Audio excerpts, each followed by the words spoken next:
Hello, ਸਤਿ ਸ਼੍ਰੀ ਅਕਾਲ। ਮੈਂ ਪ੍ਰੀਤੀ ਸਿੰਘ। ਅੱਜ ਫਿਰ ਅਸੀਂ ਵਿਸ਼ਵ ਸਤਸੰਗ ਸਭਾ ਵੱਲੋਂ ਲਾਈਵ ਸੈਸ਼ਨ ਦੇਣ ਜਾ ਰਹੇ ਹਾਂ। ਜੀ, ਅੱਜ ਦੀ ਜਿਹੜੀ ਲਾਈਵ ਸੈਸ਼ਨ ਹੈ ਉਹ ਸਿੱਖੀਜ਼ਮ ਉੱਪਰ ਹੈਗੀ ਹੈ, ਸਿੱਖੀਜ਼ਮ ਪਲੱਸ ਨੇਚਰ ਉੱਪਰ। ਜੋ ਸ਼ਖਸੀਅਤ ਸਾਡੇ ਨਾਲ ਜੁੜਨਗੇ ਉਹ ਡਾਕਟਰ ਅਮਿਤ ਕੌਰ ਜੀ ਨੇ, ਔਰ ਜੋ ਕਿ ਬਹੁਤ ਹੀ ਵੱਡੇ ਸ਼ਖਸੀਅਤ ਨੇ ਜਿਨ੍ਹਾਂ ਨੇ ਬਹੁਤ ਸਾਰੀ ਚੀਜ਼ਾਂ ਆਪਣੇ ਲਾਈਫ 'ਚ ਕੀਤੀਆਂ ਨੇ। ਉਹ ਖੁਦ ਹੀ ਆਪਣੇ ਮੁੱਖ ਨਾਲ ਦੱਸਣਗੇ, ਕਿਉਂਕਿ ਜਿੰਨਾ ਉਹ ਆਪਣੇ ਬਾਰੇ ਖੁਦ ਦੱਸਣਗੇ ਸ਼ਾਇਦ ਉਹਨਾਂ ਮੈਂ ਵੀ ਉਲੇਖ ਨਾ ਕਰ ਸਕਾਂ ਉਹਨਾਂ ਬਾਰੇ। ਤੇ ਅੱਜ ਉਹਨਾਂ ਨੂੰ ਮੈਂ ਐਡ ਕਰਨ ਲੱਗੀ ਹਾਂ। ਹੈਲੋ, ਸਤਿ ਸ਼੍ਰੀ ਅਕਾਲ हेलो। ਅਮਿਤ ਜੀ, हाँ ਤੁਸੀਂ जी। ਸੁਣ ਪਾ ਰਹੇ ਹੋ? हाँ जी, मैं सुन पा रही हूँ। सत श्री अकाल जी। ਜੀ, ਮੈਂ ਸਾਰੇ ਆਡੀਅנס ਨੂੰ ਇਹ ਦੱਸਣਾ ਚਾਹਾਂਗੀ ਕਿ ਇਹ ਡਾਕਟਰ ਅਮਿਤ ਕੌਰ ਪੂਰੀ ਜੀ ਨੇ, ਜੋ ਕਿ ਫਾਊਂਡਰ ਟਰਸਟ ਮਤਲਬ ਫਾਊਂਡਰ ਨੇ, ਇੱਕ ਟਰਸਟ ਚਲਾ ਰਹੇ ਨੇ, AKP ਹੀਲਿੰਗ ਇੰਡੀਆ। ਇਹ ਖੁਦ ਇਹਨਾਂ ਨੇ ਆਪਣੀ ਗ੍ਰੈਜੂਏਸ਼ਨ ਜਿਹੜੀ ਹੈ ਬੋਟਨੀ 'ਚ ਕੀਤੀ ਹੈ, ਫਿਰ PhD ਤੱਕ ਇਹਨਾਂ ਨੇ ਬੋਟਨੀ 'ਚ ਕੀਤਾ ਹੈ। ਔਰ ਪਰ board of director global literary festival in Noida ਇਹ ਵੀ ਇਹਨਾਂ ਦਾ ਹੈਗਾ। ਔਰ ਮੈਂਬਰ ਸੁਸਾਇਟੀ ਐਥਨੋਬੋਟਨੀ USA 'ਚ ਇਹ ਮੈਂਬਰ ਨੇ। Member FICCI ladies organisation, member Indian Science Congress, member आवाज नहीं ਬੋਟੈਨੀਕਲ आ रहा। Society, Sagar university. Hello Amit ji, ਆਵਾਜ਼ हाँ ਆ जी, ਰਹੀ ਹੈ? हाँ जी। हाँ जी, आ रही है। हाँ जी। ਇਹ ਸਾਡੇ ਵਿੱਚ ਅਮਿਤ ਕੌਰ ਪੂਰੀ ਜੀ ਹੈਗੇ ਨੇ। ਇਹ ਖੁਦ ਇੰਨੇ ਵੱਡੇ ਸ਼ਖਸੀਅਤ ਨੇ, ਸ਼ਾਇਦ ਮੈਂ ਇਹਨਾਂ ਦੇ ਬਾਰੇ ਇੰਨਾ ਨਾ ਦੱਸ ਪਾਵਾਂ। ਤੇ ਇਹਨਾਂ ਨੇ ਆਪਣੀ ਲਾਈਫ 'ਚ ਬਹੁਤ ਹੀ ਐਵੇਂ ਦੇ ਕਾਰਜ ਕੀਤੇ ਨੇ ਜੋ ਕਿ ਵਾਕਈ ਇੱਕ ਸਰਾਹਨੀय ਕੰਮ ਹੈਗਾ ਆਪਣੇ ਤਰਫ ਤੋਂ। जाऊंगी से। ਜਿਨ੍ਹਾਂ ਨੇ ਮਹਿਲਾਵਾਂ ਉੱਪਰ ਬਹੁਤ ਸਾਰੇ ਕੰਮ ਕੀਤੇ। ਇਹਨਾਂ ਦੀ ਆਪਣੀ ਟਰਸਟ ਜਿਹੜੀ ਹੈ ਬਹੁਤ ਅੱਛੇ ਲੈਵਲ 'ਚ ਕੰਮ ਕਰ ਰਹੀ ਹੈ। ਹਰਿਆਣਾ 'ਚ ਇਹਨਾਂ ਨੇ ਬਹੁਤ ਸਾਰੇ ਵਿਮਨਸ ਦੇ ਹੈਲਥ ਉੱਪਰ ਕੰਮ ਕੀਤਾ ਹੈ। ਔਰ ਇਹ ਖੁਦ ਪਲਾਂਟਸ ਉੱਪਰ ਵੀ ਬਹੁਤ ਸਾਰੇ ਕੰਮ ਕਰਦੇ ਨੇ। ਤੇ ਅੱਜ ਦਾ ਜਿਹੜਾ ਟੌਪਿਕ ਸਾਡਾ ਹੈ ਸਿੱਖੀਜ਼ਮ ਪਲੱਸ ਨੇਚਰ ਨੂੰ ਲੈ ਕੇ ਹੈਗਾ ਕਿ ਪਹਿਲੇ ਤੇ ਮੈਂ ਡਾਕਟਰ ਅਮਿਤ ਕੌਰ ਜੀ ਨੂੰ ਬੋਲਾਂਗੀ ਕਿ ਉਹ ਆਪਣੇ ਬਾਰੇ ਥੋੜਾ ਜਿਹਾ ਦੱਸਣ, ਆਪਣੀ ਟਰਸਟ ਬਾਰੇ ਦੱਸਣ ਕਿ पकड़ो। ਉਹਨਾਂ ਨੇ ਕੀ ਕੁਝ ਕੀਤਾ ਹੈ। जी अमित जी, हाँ आप जी। जी, अगर आप जी प्लीज हाँ। अपने बारे थोड़ा ਜਿਹਾ ਦੱਸੋ ਕਿ ਆਪ ਜੀ ਦੀ ਜਿਹੜੀ ਟਰਸਟ ਹੈ ਉਹ ਕੀ ਕੁਝ ਕਰ ਚੁੱਕੀ ਹੈ, ਕਿਉਂਕਿ ਦੇਖੋ ਜਿੰਨਾ ਆਪ ਜੀ ਆਪਣੇ ਬਾਰੇ ਦੱਸ ਪਾਓਗੇ ਸ਼ਾਇਦ ਮੈਂ ਉਨਾ ਅੱਛੀ ਤਰ੍ਹਾਂ ਉਲੇਖ ਨਾ ਕਰ ਪਾਵਾਂ। ਤੇ ਉਸ ਤੋਂ ਬਾਅਦ ਅਸੀਂ ਟੌਪਿਕ ਦੇ ਉੱਪਰ ਚੱਲਾਂਗੇ। हाँ जी। Preeti ji, thank you so much for calling me here. ਤੁਸੀਂ ਇੱਥੇ ਇਨਵਾਈਟ ਕੀਤਾ, ਉਹਦਾ ਬੜਾ ਬੜਾ ਧੰਨਵਾਦ। ਤੇ ਅੱਜ ਤੁਹਾਡੇ ਨਾਲ ਰੂਬਰੂ ਹੋ ਰਹੀ ਹਾਂ, ਔਰ ਜਿੰਨੇ ਵੀ ਵਿਊਅਰਸ ਨੇ ਸਾਰਿਆਂ ਨੂੰ ਸਤਿ ਸ੍ਰੀ ਅਕਾਲ। ਤੇ ਸਾਡੀ ਜਿਹੜੀ ਟਰਸਟ ਹੈ AKP ਹੀਲਿੰਗ ਇੰਡੀਆ, ਇਹ ਤਿੰਨ it is working for triple Es, that is environment, education and empowerment. ਤੇ এনवायरमेंट ਦੇ ਬਾਰੇ ਚ ਅਸੀਂ ਜਿੰਨਾ ਕੁਝ ਵੀ ਹੋ ਸਕਦਾ ਹੈ related to plants, related to any type of natural resources, ਅਸੀਂ ਉਹਨਾਂ ਨੂੰ ਕੰਜ਼ਰਵ ਕਰਨ ਦੀ ਕੋਸ਼ਿਸ਼ ਕਰਦੇ ਹਾਂ। ਤੇ ਸਾਡਾ ਇੱਕ ਮਿਸ਼ਨ ਹੈ to plant 1 crore trees, 10 million trees ਜਾਂ 1 ਕਰੋੜ ਟਰੀਜ਼ ਸਾਨੂੰ ਇੰਡੀਆ 'ਚ ਲਗਾਉਣੇ ਹੈ। ਇਹ ਸਾਡਾ ਮਿਸ਼ਨ ਹੈ एनवायरमेंट ਨੂੰ ਲੈ ਕੇ। ਇਸੇ ਤਰ੍ਹਾਂ ਅਸੀਂ ਵੂਮਨ ਐਮਪਾਵਰਮੈਂਟ ਦੇ ਬਾਰੇ 'ਚ ਵੀ ਕੰਮ ਕਰਦੇ ਹਾਂ, ਐਜੂਕੇਸ਼ਨ ਵਾਸਤੇ ਕੰਮ ਕਰਦੇ ਹਾਂ। These are the three things which we are doing, and all we are doing with the scientific proof, and with all the data we are having whatever work we are doing. ਜੀ, ਔਰ ਅੱਜ ਦਾ ਜਿਹੜਾ topic ਹੈ ਉਹ Sikhism nature ਨੂੰ ਲੈ ਕੇ ਹੈਗਾ ਕਿ ਕਿਸ ਤਰ੍ਹਾਂ ਸਿੱਖੀਜ਼ਮ ਜਿਹੜਾ ਹੈ ਹਿਊਮਨ ਲਾਈਫ ਉੱਪਰ, ਹਿਊਮਨ ਦੀ ਲਾਈਫ ਨੂੰ ਸਹੀ ਕਰਦਾ ਹੈ। ਹਿਊਮਨ ਵਾਸਤੇ ਇੱਕ ਸੋਹਣੇ ਜਿਹੇ ਤਰੀਕੇ ਨਾਲ ਸਾਡੇ ਗੁਰੂਆਂ ਜੀ ਨੇ ਬਹੁਤ ਸਾਰੀ ਚੀਜ਼ਾਂ ਲਿਖ ਕੇ ਛੱਡੀਆਂ ਨੇ, ਜਿਹਦੇ ਨਾਲ ਅਸੀਂ ਹਿਊਮਨ ਕੀ, ਐਨਵਾਇਰਨਮੈਂਟ ਕੀ, ਮਤਲਬ ਜੋ ਸਾਡੇ ਅਰਾਊਂਡ ਹੈਗਾ ਉਹਦੇ ਨਾਲ ਅਸੀਂ ਕਿਸ ਤਰੀਕੇ ਨਾਲ ਪਿਆਰ ਕਰ ਸਕਦੇ ਹਾਂ, ਬਹੁਤ ਸੋਹਣੇ ਤਰੀਕੇ ਨਾਲ। ਤੇ ਅੱਜ ਸਾਨੂੰ ਅਮਿਤ ਕੌਰ ਜੀ ਬਹੁਤ ਹੀ ਪਿਆਰੇ ਤਰੀਕੇ ਨਾਲ, ਬਹੁਤ ਸੋਹਣੇ ਐਗਜ਼ਾਮਪਲਸ ਦੇ ਕੇ ਔਰ ਬਹੁਤ ਸਾਰੀ ਤੁਕਾਂ ਦੱਸ ਕੇ ਸਾਨੂੰ ਇਹਦੇ ਨਾਲ ਉਜਾਗਰ ਕਰਨਗੇ। ਹਾਂ, ਦੇਖੋ ਅਸੀਂ ਸਟਾਰਟ ਕਰਦੇ ਹਾਂ। ਪਹਿਲੇ ਤੇ ਮੈਂ ਕਿਸ ਤਰ੍ਹਾਂ AKP ਹੀਲਿੰਗ ਇੰਡੀਆ ਜਿਹੜਾ ਮੇਰਾ ਟਰਸਟ ਹੈ, ਮੈਨੂੰ ਕਿਉਂ ਇਹ ਵਿਚਾਰ ਆਇਆ ਪ੍ਰੀਤੀ ਕਿ ਮੈਂ ਇਹ ਟਰਸਟ ਬਣਾਵਾਂ ਤੇ ਮੈਂ এনवायरमेंट पर्यावरण ਦੇ ਵਾਸਤੇ ਕੰਮ ਕਰਾਂ। ਇੱਕ ਵਾਰ ਮੈਂ ਗੁਰਦੁਆਰੇ ਬੈਠੀ ਹੋਈ ਸੀ ਤੇ ਉਸ ਟਾਈਮ ਜਪਜੀ ਸਾਹਿਬ ਦਾ ਪਾਠ ਖਤਮ ਹੀ ਹੋਇਆ ਸੀ। ਤੇ ਮੈਂ ਇਸੇ ਤਰ੍ਹਾਂ ਆਪਣੇ ਮਨ ਵਿੱਚ ਸੋਚ ਰਹੀ ਸੀ ਕਿ ਅਸੀਂ ਇੱਥੇ ਆਏ ਹਾਂ ਤੇ ਕੁਛ ਨਾ ਕੁਛ ਕਰਕੇ ਹੀ ਜਾਈਏ। ਇਸ ਦੁਨੀਆ ਤੇ ਆਏ ਹਾਂ ਤੇ ਕੋਈ ਨਾ ਕੋਈ ਪਰਪਸ ਵਾਸਤੇ ਆਏ ਹੋਗੇ, ਤੇ ਮੇਰਾ ਇੱਥੇ ਆਉਣ ਦਾ ਕੀ ਪਰਪਸ ਹੈ, ਮੈਨੂੰ ਉਹ ਲੱਭਣਾ ਹੈ। ਤੇ 10 ਵੰਡ ਅਸੀਂ ਕਰਦੇ ਸੀ, ਲੇਕਿਨ ਕੀ ਸੀ ਨਾ ਕਿ ਸੈਟਿਸਫੈਕਸ਼ਨ ਚਾਹੀਦਾ ਸੀ ਕਿ ਜੋ ਮੈਂ ਕੰਮ ਕਰ ਰਹੀ ਹਾਂ, ਮਾਈ ਸੋਲ ਸ਼ੁਡ ਆਲਸੋ ਗੈਟ ਸੈਟਿਸਫਾਈਡ। ਤੇ ਇੱਕਦਮ ਹੀ ਮੈਨੂੰ ਖਿਆਲ ਆਇਆ ਕਿ ਹੁਣੇ ਸ਼ਲੋਕ ਸੁਣਿਆ, ਪਵਨ ਗੁਰੂ ਪਾਣੀ ਪਿਤਾ ਮਾਤਾ ਤਰਤ ਮਹਤ, ਦਿਵਸ ਰਾਦੁ ਦਾਈ ਦਾਇਆ ਖੇਲੇ ਸਗਲ ਜਗਤ। ਤੇ ਕਿੰਨੀ ਵਾਰ ਅਸੀਂ ਪੜ੍ਹਦੇ ਹਾਂ, ਹੈ ਨਾ, ਕਿੰਨੀ ਵਾਰ ਅਸੀਂ ਇਹ ਮੈਂਸ਼ਨ ਵੀ ਕੀਤਾ ਗਿਆ ਹੈ ਗੁਰੂ ਗ੍ਰੰਥ ਸਾਹਿਬ ਤੇ, ਜਾਂ ਕੋਈ ਵੀ ਪਾਠ ਅਸੀਂ ਕਰਦੇ ਹਾਂ ਤੇ ਜ਼ਰੂਰ ਇਹ ਸ਼ਲੋਕ ਆਂਦਾ ਹੈ।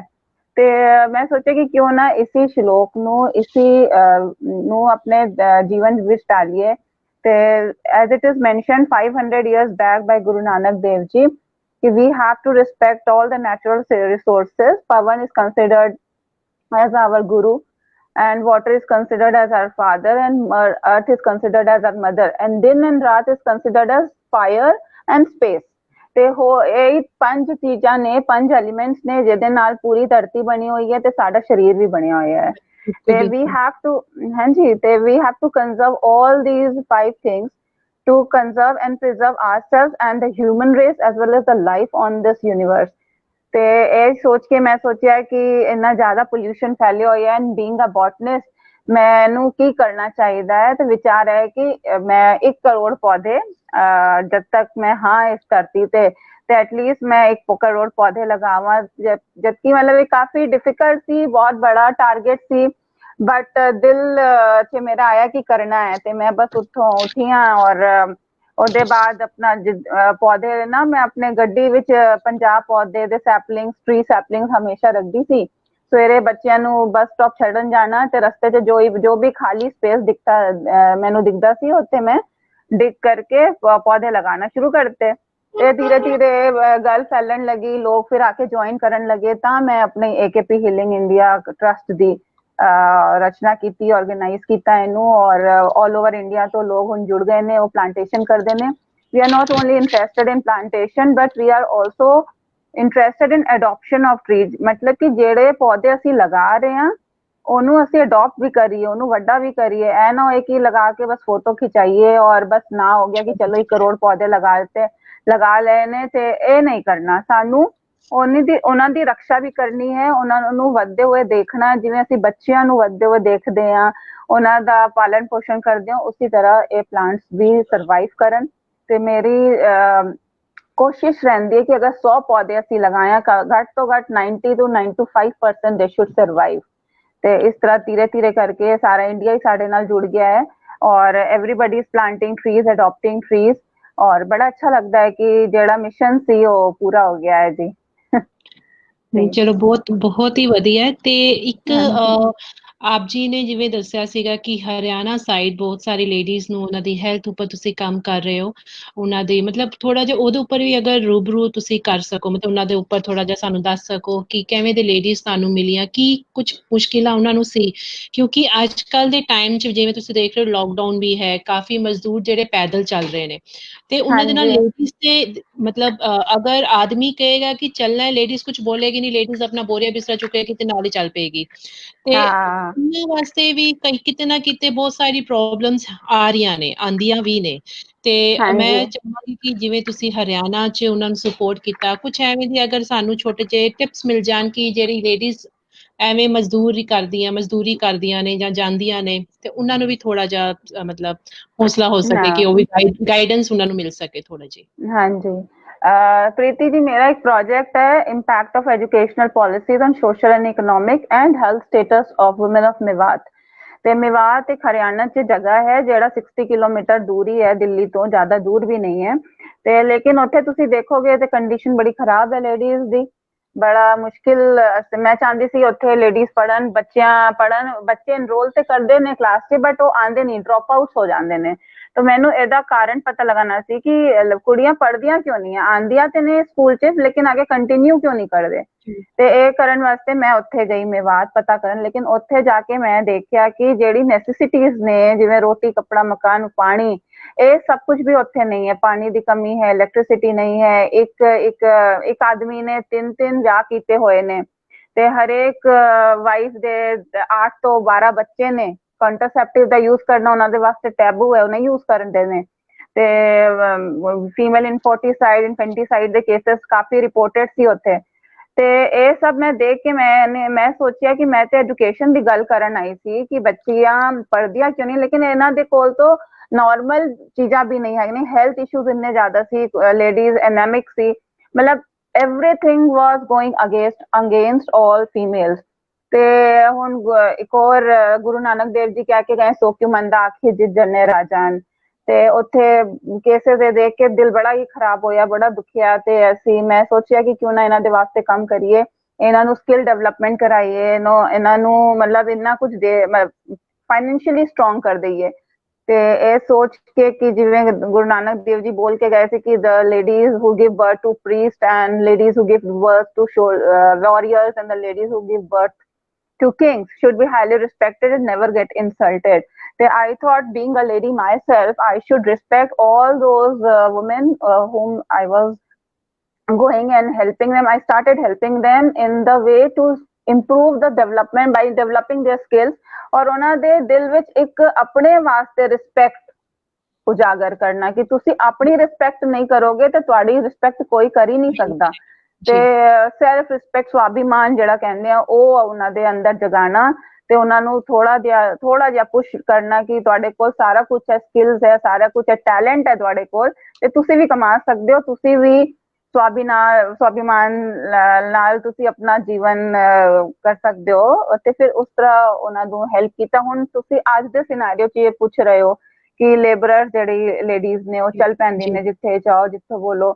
ਉਹਨਾਂ ਦਾ ਆਪਣਾ ਵੀ ਕੁਝ ਸੇ ਹੋਣਾ ਚਾਹੀਏ, ਆਪਣਾ ਵੀ ਦਿਮਾਗ ਹੋਣਾ ਚਾਹੀਦਾ ਹੈ, ਕਿਉਂਕਿ ਕਿਆ ਹੈ ਕਿ ਕਰੋਨਾ ਹਰ ਜਗ੍ਹਾ ਹਰ ਥਾਂ ਤੇ ਫੈਲਿਆ ਹੋਇਆ ਹੈ, ਔਰ ਜਿੰਨਾ ਜ਼ਿਆਦਾ ਇਹ ਮਜ਼ਦੂਰ ਇਹ ਰੋਡ ਤੇ ਆਣਗੇ ਉਹਨਾਂ ਨੂੰ ਹੈਲਪ ਨਹੀਂ ਕਰੇਗੀ ਇਹ ਚੀਜ਼, ਉਹ ਚੀਜ਼ ਹੈਲਪ ਨਹੀਂ ਕਰਨ ਵਾਲੀ ਹੈ ਬਿਲਕੁਲ, ਕਿਉਂਕਿ ਇਹ ਹੋਰ ਜ਼ਿਆਦਾ ਸਪਰੈਡ ਹੋਏਗਾ, ਹੋਰ ਜ਼ਿਆਦਾ ਫੈਲੇਗਾ। ਤੇ we have to think ourself, ਆਪਣੇ ਦਿਮਾਗ ਤੋਂ ਸੋਚਣਾ ਚਾਹੀਦਾ ਹੈ। ਤੁਹਾਡਾ we are human beings, actually we are human beings, and male and female have everything same, they have same brain, two eyes ਉਹਨਾਂ ਦੀ ਵੀ ਹੈ, ਸਾਡੀ ਵੀ ਹੈ, everything is same। so we can decide, we can also think, and we can also take our decisions, and if our decisions is correct, then our family will definitely going to follow it। ਤੇ ਪਹਿਲੇ ਤੁਸੀਂ ਆਪਣੀ ਬਾਤ ਤੇ ਸੁਣਨੀ ਸ਼ੁਰੂ ਕਰ ਦਿਓ। ਮੈਂ ਸਾਰੀ ਲੇਡੀਜ਼ ਨੂੰ ਇਹ ਕਹਿਣਾ ਚਾਹੁੰਦੀ ਹਾਂ, ਇਹ ਮੈਸੇਜ ਦੇਣਾ ਚਾਹੁੰਦੀ ਹਾਂ कि first you start listening to your heart, and then you can convince anybody, anyone in this whole world। there is no limitations at all। ਹੁਣ ਦੇਖੋ ਸਾਡੇ ਤੀਜੇ ਗੁਰੂ ਅਮਰਦਾਸ ਜੀ, ਉਹ ਬਿਲਕੁਲ ਹੀ ਅਗੇਂਸਟ ਸੀ ਪਰਦਾ ਪ੍ਰਥਾ ਦੇ, ਬਿਲਕੁਲ ਅਗੇਂਸਟ ਸੀ, ਹੈ ਨਾ। ਤੇ ਪਰਦਾ ਪ੍ਰਥਾ ਉਹਨਾਂ ਨੇ ਹਟਾਈ। ਦੇਖੋ 1600 सेंचुरी से उन्होंने कम किया, और उस टाइम बहुत ही सती प्रथा सी, सारे लोग मतलब जिस लेडीज के हस्बैंड नहीं रहंदे सी ਉਹ ਸਤੀ ਹੋ ਜਾਣ, ਉਹ ਸਤੀ ਪ੍ਰਥਾ ਦੇ ਅਗੇਂਸਟ ਸਨ ਗੁਰੂ ਅਮਰਦਾਸ ਜੀ। ਫਿਰ ਵਿਡੋ ਰੀਮੈਰਿਜ ਉਹਨਾਂ ਨੇ ਸਪੋਰਟ ਕੀਤਾ, ਤੇ ਇੰਨਾ ਕਿੰਨਾ ਕੰਮ ਕੀਤਾ ਹੈ ਲੇਡੀਜ਼ ਵਾਸਤੇ। ਤੇ ਉਸ ਟਾਈਮ ਤੋਂ ਹੀ ਤੁਸੀਂ ਦੇਖੋ ਗੁਰਦੁਆਰੇ, ਜਿੱਥੇ ਵੀ ਗੁਰਦੁਆਰਾ ਹੋਏਗਾ ਉੱਥੇ ਐਜੂਕੇਸ਼ਨ ਇੰਸਟੀਟਿਊਟ ਹੁੰਦਾ ਜ਼ਰੂਰ ਹੋਏਗਾ। ਤੇ ਐਜੂਕੇਸ਼ਨ ਇੰਸਟੀਟਿਊਟ 'ਚ ਕੋਈ ਰੈਸਟ੍ਰਿਕਸ਼ਨ ਨਹੀਂ ਹੈ ਕਿ ਇੱਥੇ ਸਿਰਫ ਮੇਲ ਵੀ ਆ ਸਕਦੇ ਨੇ, ਬॉयਜ਼ ਵੀ ਆ ਸਕਦੇ ਨੇ ਪੜ੍ਹਨ ਵਾਸਤੇ, बल्कि मैं तो कई जगह देखा है कि 20% reservations are there for the female Sikh candidates, so they can go and study, they can educate themselves। so in 1920 तक आंदे साडे गुरसिखा च there was equal, gents and ladies both were equally qualified, they were equally literate। ये दोनों ही पढ़े लिखे सन। तो 50% ladies were educated as well as 50% gents were educated।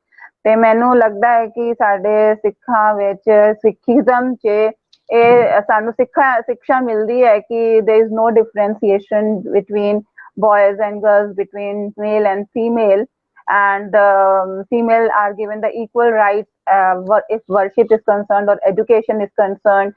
ਤੇ ਅਸੀਂ ਵੀ ਜਾ ਕੇ ਗੁਰਦੁਆਰੇ 'ਚ ਸਕ੍ਰਿਪਚਰਸ, ਹੋਲੀ ਸਕ੍ਰਿਪਚਰਸ ਪੜ੍ਹ ਸਕਦੇ ਹਾਂ, ਅਸੀਂ ਵੀ ਸਾਰਾ ਕੁਝ ਕਰ ਸਕਦੇ ਹਾਂ। ਸਾਨੂੰ ਅਗਰ ਸਿਰ ਢੱਕਣ ਨੂੰ ਕਹਿੰਦੇ ਨੇ ਤੇ ਸਾਡੇ ਸਿੱਖ ਟਰਬਨ ਵੀ ਬੰਨ੍ਹਦੇ, ਉਹ ਵੀ ਟਰਬਨ ਬੰਨ੍ਹਦੇ ਨੇ, ਤੇ everything is equal। so we believe on equality, and this is my message from Sikhism to all the girls and the ladies and the viewers who are viewing us and listening to us, that first think from your brain and listen to your heart, and if you're right then follow it।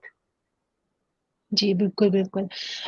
Amit ਜੀ, ਮੇਰੀ ਜਿਵੇਂ ਤੁਹਾਡੇ ਨਾਲ ਕੱਲ ਗੱਲ ਹੋਈ ਸੀਗੀ, ਤੁਸੀਂ ਕਿਹਾ ਸੀਗਾ ਕਿ ਬਹੁਤ ਸਾਰੇ ਗੁਰੂਆਂ ਜੀ ਨੇ ਜਿਹੜੇ ਨੇ ਉਹਨਾਂ ਨੇ ਬੇਰੀ ਕਾਫੀ ਉਗਾਏ ਨੇ, ਜਾਂ ਉਹਨਾਂ ਨੇ ਹਾਂਜੀ ਸਰੋਵਰ ਵੀ ਗੁਰਦੁਆਰਿਆਂ ਦੇ ਲਾਗੇ ਸਾਡੇ ਹੁੰਦਾ ਵੈ।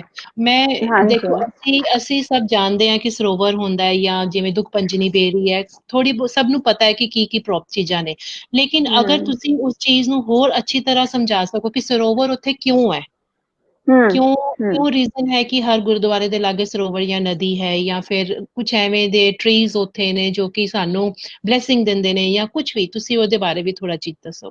ਠੀਕ ਹੈ ਪ੍ਰੀਤੀ ਜੀ, ਤੁਸੀਂ ਦੋ ਕੁਐਸਚਨ ਪੁੱਛਿਆ। ਪਹਿਲਾ ਤੇ ਜੀ ਅਸੀਂ ਗੱਲ ਕਰਾਂਗੇ ਵਨਸਪਤੀ ਪੇੜ ਪੌਦੇ ਦੇ ਬਾਰੇ ਚ, ਤੇ ਦੂਜੀ ਜੀ ਗੱਲ ਅਸੀਂ ਕਰਾਂਗੇ ਵਾਟਰ ਬੋਡੀਜ਼ ਦੇ ਬਾਰੇ, ਜਿਹੜੀ ਸਰੋਵਰ ਨੇ, ਪੌਂਡਸ ਨੇ, ਉਹਦੇ ਬਾਰੇ ਚ। ਠੀਕ ਹੈ, ਜੀ ਤੇ ਇਹਦਾ ਕੀ ਸਾਇੰਟਿਫਿਕ ਅਪਰੋਚ ਕੀ ਹੈ, ਕਿਉਂ ਬਣਾਏ ਗਏ, ਔਰ ਇੰਨੇ ਸਾਲਾਂ ਤੋਂ ਕਿਉਂ ਬਣਦਾ ਪਿਆ ਹੈ ਸਭ, ਕਿਉਂ ਹੁਣ ਤੱਕ ਚੱਲ ਰਿਹਾ ਹੈ ਟ੍ਰੈਡੀਸ਼ਨ ਸਾਡਾ।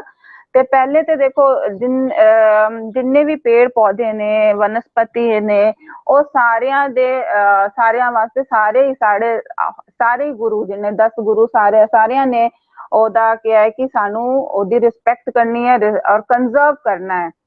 ਤੇ ਸਾਡੇ ਜਿਹੜੇ 7th ਗੁਰੂ ਸਨ, ਗੁਰੂ ਹਰ ਰਾਏ ਜੀ, ਉਹਨਾਂ ਨੇ ਕੀਰਤਪੁਰ ਸ਼ਹਿਰ ਵਸਾਇਆ ਸੀ, ਤੇ ਉੱਥੇ ਕੀਰਤਪੁਰ ਚ ਉਹਨਾਂ ਨੇ ਕਈ ਤਰ੍ਹਾਂ ਦੇ ਫੁੱਲਾਂ ਦੇ ਤੇ ਫਲਾਂ ਦੇ ਪੌਦੇ ਲਗਾਏ, ਤੇ ਜਿਸ ਕਰਕੇ ਕਈ ਤਰ੍ਹਾਂ ਦੇ ਪਸ਼ੂ ਪਕਸ਼ੀ ਤੇ ਬਟਰਫਲਾਈਜ਼ ਉੱਥੇ ਆਏ, ਐਂਡ ਇੰਨਾ ਸੋਹਣਾ ਜਿਹਾ ਇੱਕ ਸ਼ਹਿਰ ਬਣ ਗਿਆ। ਉਹਦੇ ਬਾਅਦ ਉੱਥੇ ਉਹਨਾਂ ਨੇ ਹਰਬਲ ਗਾਰਡਨ ਲਗਾਇਆ। ਹਰਬਲ ਗਾਰਡਨ ਲਗਾਉਣ ਦਾ ਇਹ ਮਕਸਦ ਸੀ ਕਿ ਜਿਹੜੇ ਲੋਕ ਬਿਮਾਰ ਪੈਂਦੇ ਨੇ, ਆਯੁਰਵੇਦ ਨਾਲ ਉਹਨਾਂ ਦਾ ਟ੍ਰੀਟਮੈਂਟ ਹੋਏ, ਤੇ ਉਹ ਹਰਬਸ ਨਾਲ ਉਹ ਲੋਕਾਂ ਦਾ ਟ੍ਰੀਟਮੈਂਟ ਕਰਦੇ ਸਨ। ਤੇ ਇਸ ਤਰ੍ਹਾਂ ਦੇ ਕਈ ਸਾਨੂੰ ਐਗਜ਼ਾਮਪਲ ਮਿਲ ਜਾਣਗੇ ਜਿਨ੍ਹਾਂ ਦਾ ਟ੍ਰੀਟਮੈਂਟ ਉਸ ਹਰਬਲ ਗਾਰਡਨ ਤੋਂ ਹੋਇਆ, ਜਿਹੜਾ ਕੀਰਤਪੁਰ ਚ ਸਾਡੇ ਗੁਰੂ ਸਾਹਿਬ, ਸੰਤ 7ਵੇਂ ਗੁਰੂ ਸਾਹਿਬ ਨੇ ਸਥਾਪਿਤ ਕੀਤਾ ਸੀ। ਤੇ ਬਾਕੀ ਹੋਰ ਵੀ ਤੁਸੀਂ ਜਦ ਗੁਰੂ ਗ੍ਰੰਥ ਸਾਹਿਬ ਅਸੀਂ ਪੜ੍ਹਦੇ ਹਾਂ, ਤੇ ਉਹਦੇ ਚ ਕਈ ਉਲੇਖ ਹੈ ਕਿ ਕਈ ਪੇੜ ਪੌਦੇ ਦੇ ਉਲੇਖ ਹੈ, ਜਿਨ੍ਹਾਂ ਵਿੱਚ ਮੇਨ ਤੇ ਬੈਨੀਅਨ ਟਰੀ, ਪੀਪਲ, ਖੈਰ, ਸ਼ੀਸ਼ਮ, ਅੰਬ ਦੇ ਪੇੜ ਦਾ, ਇਮਲੀ, ਨੀਮ, ਰੀਠਾ ਪੇੜ ਦਾ ਵਰਣਨ ਹੈ। ਤੇ ਉਸ ਚ ਇਹ ਕਿਹਾ ਗਿਆ ਹੈ ਕਿ ਤੁਸੀਂ ਫੁੱਲ ਔਰ ਫਰੂਟ ਦੇ ਸ਼ੇਪ, ਸਾਈਜ਼ ਜਾਂ ਟਰੀ ਦੇ ਹਾਈਟ ਚ ਨਾ ਜਾਣਾ। ਕੀ ਜ਼ਰੂਰੀ ਹੈ ਕਿ ਉਸ ਟਰੀ ਦਾ, ਉਸ ਪੇੜ ਚੋਂ, ਉਸ ਦਰਖਤ ਤੋਂ ਸਾਨੂੰ ਕਿਸ ਤਰ੍ਹਾਂ ਉਹ ਯੂਸਫੁਲ ਹੈ। ਜਿਵੇਂ ਨੀਮ ਦਾ ਪੇੜ ਹੈ, ਉਹਦੀ ਪੱਤੀਆਂ ਬੜੀ ਕੌੜੀ ਹੁੰਦੀਆਂ ਨੇ, ਲੇਕਿਨ ਜਦ ਅਸੀਂ ਉਹ ਪੱਤੀਆਂ ਨੂੰ ਖਾਵਾਂਗੇ ਤੇ ਸਾਡਾ ਬਲੱਡ ਪਿਊਰੀਫਾਈ ਹੁੰਦਾ ਹੈ। that is very very important and useful plant, ਤੇ ਇਹਦਾ ਵੀ ਮੈਂਸ਼ਨ ਸਾਡੇ ਗੁਰੂ ਗ੍ਰੰਥ ਸਾਹਿਬ 'ਚ ਹੈ। ਤੇ ਇਸ ਤਰ੍ਹਾਂ ਹੀ ਕਰਕੇ ਹੋਰ ਵੀ, ਜਿਵੇਂ ਪੋਲਿਊਸ਼ਨ ਹੁਣ ਅਸੀਂ ਕੰਸੀਡਰ ਕਰਦੇ ਹਾਂ ਕਿ 에ਅਰ ਪੋਲਿਊਸ਼ਨ ਨੇ, ਵਾਟਰ ਪੋਲਿਊਸ਼ਨ ਨੇ, ਕਿੰਨੇ ਤਰ੍ਹਾਂ ਦਾ ਪੋਲਿਊਸ਼ਨ ਹੈ।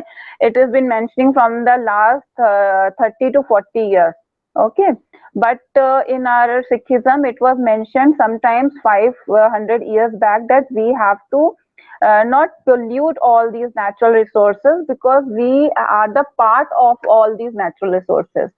ਤੇ ਬੇਰੀ ਜਿਹੜੀ ਤੁਸੀਂ ਮੈਂਸ਼ਨ ਕੀਤੀ ਹੈ, ਤੇ 4 ਬੇਰੀਆਂ ਸਾਡੀ ਬੜੀ ਫੇਮਸ ਹੈਗੇ ਨੇ। ਪਹਿਲਾ ਤੇ ਦੁੱਖ ਭੰਜਨੀ ਸਾਹਿਬ ਦੀ ਬੇਰੀ, ਦੂਜਾ ਹੈ ਬਾਬਾ ਬੁੱਢਾ ਸਾਹਿਬ ਦੀ ਬੇਰੀ, ਤੀਜਾ ਜਿਹੜਾ ਬੜਾ ਇੰਪੋਰਟੈਂਟ ਹੈ ਉਹ ਸੁਲਤਾਨਪੁਰ ਲੋਧੀ ਚ ਗੁਰਦੁਆਰਾ ਬੇਰ ਸਾਹਿਬ ਜੀ ਹੈ ਨਾ ਜੀ।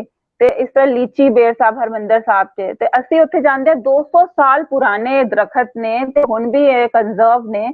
And these are having all these trees and all these floras are very very important from the medicinal point of view.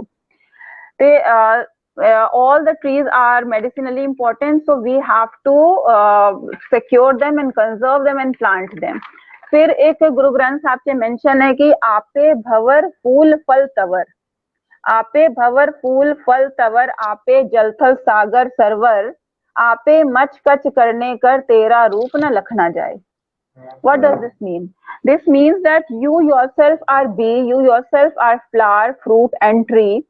You yourself are the water, desert, ocean and pond. So you yourself are the fish and the tortoise, and you are the cause for every causes what is happening in this earth. So if you are destroying all these natural resources, that is, if you are destroying flower, fruit, bee or trees, that means you are destroying yourself. ठीक है ना? ਤੇ self destruction ਤੇ ਕੋਈ ਵੀ ਨਹੀਂ ਚਾਹੇਗਾ, ਕੋਈ ਵੀ ਆਪਣੇ ਆਪ ਨੂੰ ਖਰਾਬ ਕਰਨਾ ਜਾਂ ਖਤਮ ਕਰਨਾ ਨਹੀਂ ਚਾਹੇਗਾ, ਤੇ we should not destroy these things. ਤੇ ਇਹਦਾ ਮੈਂਸ਼ਨ ਕਈ ਸਾਰੇ ਅਸੀਂ ਸ਼ਲੋਕ 'ਚ, ਸ਼ਬਦਾਂ 'ਚ, ਰਾਗਾ 'ਚ ਮਿਲਦਾ ਹੈ ਨਾ। ਜੀ ਜੀ now you are asking about ਸਰੋਵਰ, ਤਾਂ ਸਰੋਵਰ ਦਾ ਬੜਾ ਇੰਪੋਰਟੈਂਸ ਹੈ। ਤੁਸੀਂ ਅਸੀਂ ਕੋਈ ਵੀ ਕਿਸੇ ਵੀ ਗੁਰਦੁਆਰੇ, ਹਿਸਟੋਰੀਕਲ ਗੁਰਦੁਆਰੇ ਤੇ ਜਾਂਦੇ ਹਾਂ, ਉੱਥੇ ਸਰੋਵਰ ਸਾਨੂੰ ਦਿਖਦਾ ਹੈ। ਤਰਨ ਤਾਰਨ ਦਾ ਸਰੋਵਰ ਪੂਰੀ ਦੁਨੀਆ ਦਾ ਸਭ ਤੋਂ ਵੱਡਾ ਸਰੋਵਰ ਮੰਨਿਆ ਗਿਆ ਹੈ ਨਾ ਜੀ, ਤਰਨ ਤਾਰਨ ਸਾਹਿਬ ਦਾ। ਫਿਰ ਗੁਰਦੁਆਰਾ ਹਰਮਿੰਦਰ ਸਾਹਿਬ 'ਚ ਗੁਰੂ ਰਾਮਦਾਸ ਜੀ ਦਾ ਜਿਹੜਾ ਸਰੋਵਰ ਹੈ, ਉਹ ਹੀ that is having healing properties.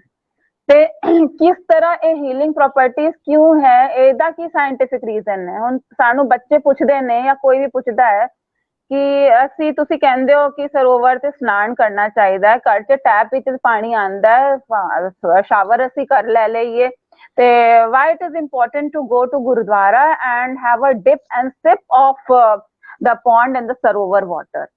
ਤੇ ਉਹਦਾ ਆਨਸਰ ਮੈਂ ਤੁਹਾਨੂੰ ਦੱਸਦੀ ਹਾਂ, what is the scientific background behind ਦਿਸ।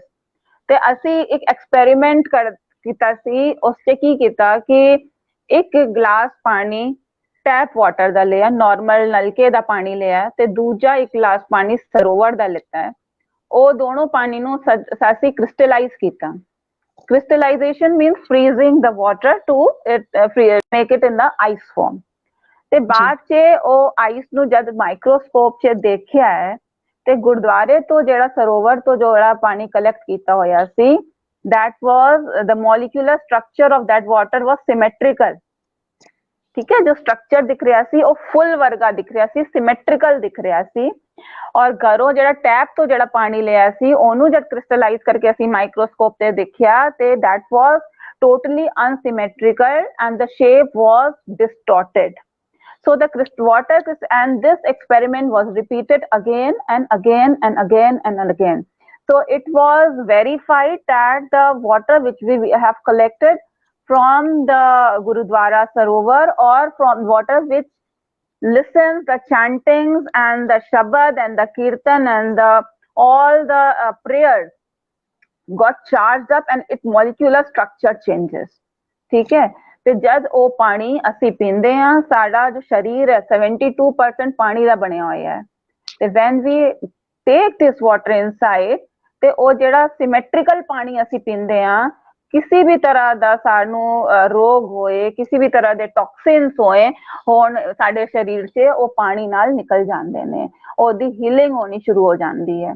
ठीक है, तो यही रीजन है कि why our all the diseases get cured when we take dip or we drink, we have a sip of that sarovar water which becomes amrit after having the vibrations of Shabad, Kirtan and prayers। So this is very, very important, so that our all coming generation, they should know what is the importance of going to Gurudwara, taking a dip in it and having the amrit every day। So this is the reason। ਨਹੀਂ, ਬਹੁਤ ਵਧੀਆ ਤਰੀਕੇ ਨਾਲ ਤੁਸੀਂ ਬਹੁਤ ਸੋਹਣੇ ਤਰੀਕੇ ਨਾਲ ਸਮਝਾਇਆ, ਕਿਉਂਕਿ ਬਹੁਤ ਸਾਰੇ ਲੋਕ ਜਾਂਦੇ ਨੇ, ਅੰਮ੍ਰਿਤ ਛਕਦੇ ਵੀ ਨੇ, ਲੇਕਿਨ ਉਹਨਾਂ ਨੂੰ ਪਤਾ ਨਹੀਂ ਹੈ, ਕਿਉਂਕਿ ਇਹ ਸ਼ੁਰੂ ਤੋਂ ਪ੍ਰਥਾ ਚੱਲਦੀ ਆ ਰਹੀ ਹੈ ਕਿ ਅਸੀਂ ਜਾਣਾ ਹੈ, ਇਸ਼ਨਾਨ ਕਰਨਾ ਹੈ ਤੇ ਅੰਮ੍ਰਿਤ ਛਕਣਾ ਹੈ ਤੇ ਆਉਣਾ ਹੈ, ਲੇਕਿਨ ਰੀਜ਼ਨ ਕੀ ਹੈ ਉਹ ਤੁਸੀਂ ਦੱਸਿਆ, ਤੇ ਉਹਦੇ ਵਾਸਤੇ ਬਹੁਤ ਬਹੁਤ ਧੰਨਵਾਦ ਤੁਹਾਡਾ ਜੀ। ਇੱਕ ਮੇਰਾ ਕੁਐਸਚਨ ਸੀਗਾ, ਅੱਛਾ ਆਪ ਜੀ ਨੇ ਬਹੁਤ ਸਾਰੀ ਬੁੱਕਸ ਵੀ ਲਿਖੀਆਂ ਨੇ, ਜਿਵੇਂ ਵਿਮਨਸ ਦਾ ਅਚੀਵਰ, ਇਨੋਵੇਟਰਸ ਦਾ ਅਚੀਵਰ, ਬਿਯੋਂਡ ਦਾ ਬਾਉਂਡਰੀਜ਼, ਮੈਡੀਕਲ ਨੇਚਰ, ਤੇ ਜਿਹੜੀ ਆਪ ਜੀ ਦੇ ਦਿਲੋਂ ਮਤਲਬ ਲਿਖੀ ਤੇ ਆਪ ਜੀ ਨੇ ਸਾਰੀ ਆਪ ਜੀ ਦੇ ਦਿਲ ਤੋਂ ਹੀ ਲਿਖੀ ਹੋਈ, ਲੇਕਿਨ ਇੱਕ ਹੁੰਦਾ ਹੈ ਕਿ ਜਿਹਨੂੰ ਲਿਖਣ 'ਚ ਇੱਕ ਇਨਰ ਪੀਸ ਮਿਲਿਆ ਹੋਇਆ, ਜਾਂ ਜਿਹਨੂੰ ਲਿਖ ਕੇ ਲੱਗਾ ਹੋਇਆ ਕਿ ਵਾਓ ਮੈਂ ਇਹ ਚੀਜ਼ ਲਿਖੀ, ਤੇ ਉਹਦੇ ਵਾਸਤੇ ਵੀ ਅਗਰ ਲੋਕਾਂ ਨੂੰ ਅਸੀਂ ਕੁਝ ਐਗਜ਼ਾਮਪਲ ਦੇ ਸਕੀਏ ਉਹਨਾਂ ਦੀ ਲਾਈਫ ਵਾਸਤੇ, ਇਹਦੀ ਕਿਹੜੀ ਬੁੱਕ ਹੈਗੀ ਹੈ ਜਿਹੜੀ ਮਤਲਬ ਲੋਕਾਂ ਨੂੰ ਲੱਗਦਾ ਹੈ ਕਿ ਲੋਕਾਂ ਨੂੰ ਪੜ੍ਹਨੀ ਚਾਹੀਦੀ ਹੈ? ਵੈਸੇ ਤਾਂ ਸਾਰੀ ਪੜ੍ਹਨੀ ਚਾਹੀਦੀ ਹੈ, ਬਟ ਸਟਿਲ ਕੁਝ ਐਵੇਂ ਦਾ ਹੋਏਗਾ ਕਿ ਲੋਕੀ ਆਪਣੀ ਲਾਈਫ 'ਚ ਉਹਨੂੰ ਢਾਲ ਸਕਣ, ਮਤਲਬ ਡਾਲ ਸਕਣ। ਜੀ ਹਾਂਜੀ ਪ੍ਰੀਤੀ, ਜਿਹੜੀ ਮੇਰੀ ਫੇਵਰੇਟ ਬੁੱਕ ਤੁਸੀਂ ਪੁੱਛ ਰਹੇ ਹੋ ਕਿ ਮੈਂ ਕਿਹੜੀ ਬੁੱਕ ਹੈ ਜਿਹੜੀ ਮੇਰੀ ਫੇਵਰੇਟ ਹੈ, ਤੇ 5 ਬੁੱਕਸ ਲਿਖੀਆਂ ਨੇ, ਕਿਤਾਬਾਂ ਲਿਖੀਆਂ ਨੇ। ਪਹਿਲੀ ਕਿਤਾਬ ਜਿਹੜੀ ਹੈ ਉਹਦਾ ਨਾਮ ਹੈ ਵੂਮਨ ਦਾ ਅਚੀਵਰ। ਉਸ 'ਚ real life story, real woman ਦੀ ਰੀਅਲ ਲਾਈਫ ਸਟੋਰੀ ਮੈਂਸ਼ਨ ਕੀਤੀ ਹੈ ਕਿ ਉਹਨਾਂ ਦੇ ਕੰਮ ਵਿੱਚ, ਜਿਵੇਂ ਉਹ ਅਗਰ ਸਕਸੈਸਫੁਲ ਨੇ, ਤੇ ਵਾਟ ਵਰ ਦਾ ਸਟੈਪਸ ਵਿਚ ਦੇ ਟੇਕ, ਕੀ ਸਟੈਪਸ ਕਰਕੇ ਉਹ ਅੱਗੇ ਵਧੇ ਨੇ, ਕੀ ਪ੍ਰੋਬਲਮਸ ਆਈ, ਔਰ ਕਿਸ ਤਰ੍ਹਾਂ ਉਹਨੂੰ ਉਹਨਾਂ ਨੇ ਮਤਲਬ ਅੱਗੇ ਵਧਣ ਵਾਸਤੇ ਕਿਸ ਤਰ੍ਹਾਂ, how they have used those things as a stepping stone. ਤੇ women the achievers is a real life story of 25 real women. ਦੂਜੀ ਬੁੱਕ ਜਿਹੜੀ ਹੈ ਇਨੋਵੇਟਰਸ ਦਾ ਅਚੀਵਰਸ ਨਾ ਹੈ ਉਹਦਾ, that is about innovation। ਜਿਵੇਂ ਕੋਈ ਵੀ ਸਕਸੈਸਫੁਲ ਹੁੰਦਾ ਹੈ, ਮੇਰਾ ਇਹ ਮੰਨਣਾ ਹੈ ਕਿ ਕੋਈ ਵੀ ਸਕਸੈਸਫੁਲ ਹੁੰਦਾ ਹੈ ਉਹ ਆਪਣੇ ਆਈਡੀਆਜ਼ ਨਾਲ ਸਕਸੈਸਫੁਲ ਹੁੰਦਾ ਹੈ। ਜਿਵੇਂ ਅਗਰ ਮੈਂ ਕਿਸੇ ਦੇ ਆਈਡੀਆ ਨੂੰ ਕਾਪੀ ਕਰ ਲਾਂ ਤੇ ਮੈਂ ਸਾਲ 2 ਸਾਲ 5 ਸਾਲ ਤੱਕ ਉਸ ਆਈਡੀਆ ਨੂੰ ਕਾਪੀ ਕਰ ਸਕਦੀ ਹਾਂ, but I can not copy that idea throughout my life, throughout my entire life. I cannot be successful by taking anybody else idea. So we have to be very unique. ਤੁਹਾਡਾ ਆਪਣੀ ਸੋਚ ਹੋਣੀ ਚਾਹੀਦੀ, ਤੁਹਾਡਾ ਆਪਣਾ uniqueness ਹੋਣਾ ਚਾਹੀਦਾ, which will make you Preeti and which will make me Amit, right? Yeah, so we have to have very unique idea. We all are same otherwise, है ना? We all are human beings, but there is some variation, some differentiation which makes us successful, right? So these are innovative ideas. They are nothing, only ideas and thoughts. ਤੇ ਇਹਦੇ ਉੱਤੇ ਮੈਂ ਦੂਜੀ ਕਿਤਾਬ ਲਿਖੀ ਹੈ। ਤੀਜੀ ਬੁੱਕ ਜਿਹੜੀ ਹੈ ਮੇਰੀ ਬਿਯੋਂਡ ਦਾ ਬਾਉਂਡਰੀਜ਼ ਹੈ। ਤੇ ਬਿਯੋਂਡ ਦਾ ਬਾਉਂਡਰੀਜ਼ ਦਾ ਮਤਲਬ ਇਹ ਨਹੀਂ ਹੈ ਕਿ ਕੋਈ ਵਾਲ ਹੈ ਜਾਂ ਕੁਛ ਹੈ, no it is not like that. Beyond the boundary means ਅਸੀਂ ਲੇਡੀਜ਼ ਨਾ ਆਪਣੇ ਆਸ-ਪਾਸ ਇੱਕ ਘੇਰਾ ਬਣਾ ਲੈਂਦੇ ਹਾਂ, ਹਾਂ ਆਪਣਾ ਸੈਲਫ ਕ੍ਰੀਏਟਡ ਰਹਿੰਦਾ, ਕੋਈ ਸਾਨੂੰ ਕਹਿੰਦਾ ਨਹੀਂ ਹੈ ਕਿ ਬਈ ਇਹ ਕਰਨਾ ਹੈ ਨਹੀਂ ਕਰਨਾ, ਬਟ ਸਾਡੇ ਸੰਸਕਾਰ, ਸਾਡਾ ਬ੍ਰਿੰਗਿੰਗ ਅਪ ਜਾਂ ਸਾਡੀ ਥਿੰਕਿੰਗ ਇਸ ਤਰ੍ਹਾਂ ਹੁੰਦੀ ਹੈ। ਕਈ ਵਾਰ ਵਰਕ ਪ੍ਰੈਸ਼ਰ ਇਸ ਤਰ੍ਹਾਂ ਦਾ ਹੁੰਦਾ ਹੈ ਕਿ ਅਸੀਂ ਆਪਣੇ ਅਰਾਊਂਡ ਇੱਕ ਨਾ ਬਾਉਂਡਰੀ ਬਣਾ ਲੈਂਦੇ ਹਾਂ। ਤੇ ਸਾਨੂੰ ਅਗਰ ਸਕਸੈਸਫੁਲ ਹੋਣਾ ਹੈ, ਸਾਡਾ ਕੋਈ ਡ੍ਰੀਮ ਹੈ, ਕੋਈ ਏਮ ਹੈ, ਉਹਨੂੰ ਪੂਰਾ ਕਰਨਾ ਹੈ, ਤੇ ਬਾਉਂਡਰੀਜ਼ ਨੂੰ ਛੱਡ ਕੇ ਬਾਹਰ ਆਣਾ ਪਏਗਾ। We have to come out of our comfort zone. So that is very very important. ਹੁਣ ਜਿਵੇਂ when I got married, I got married soon after my BSc।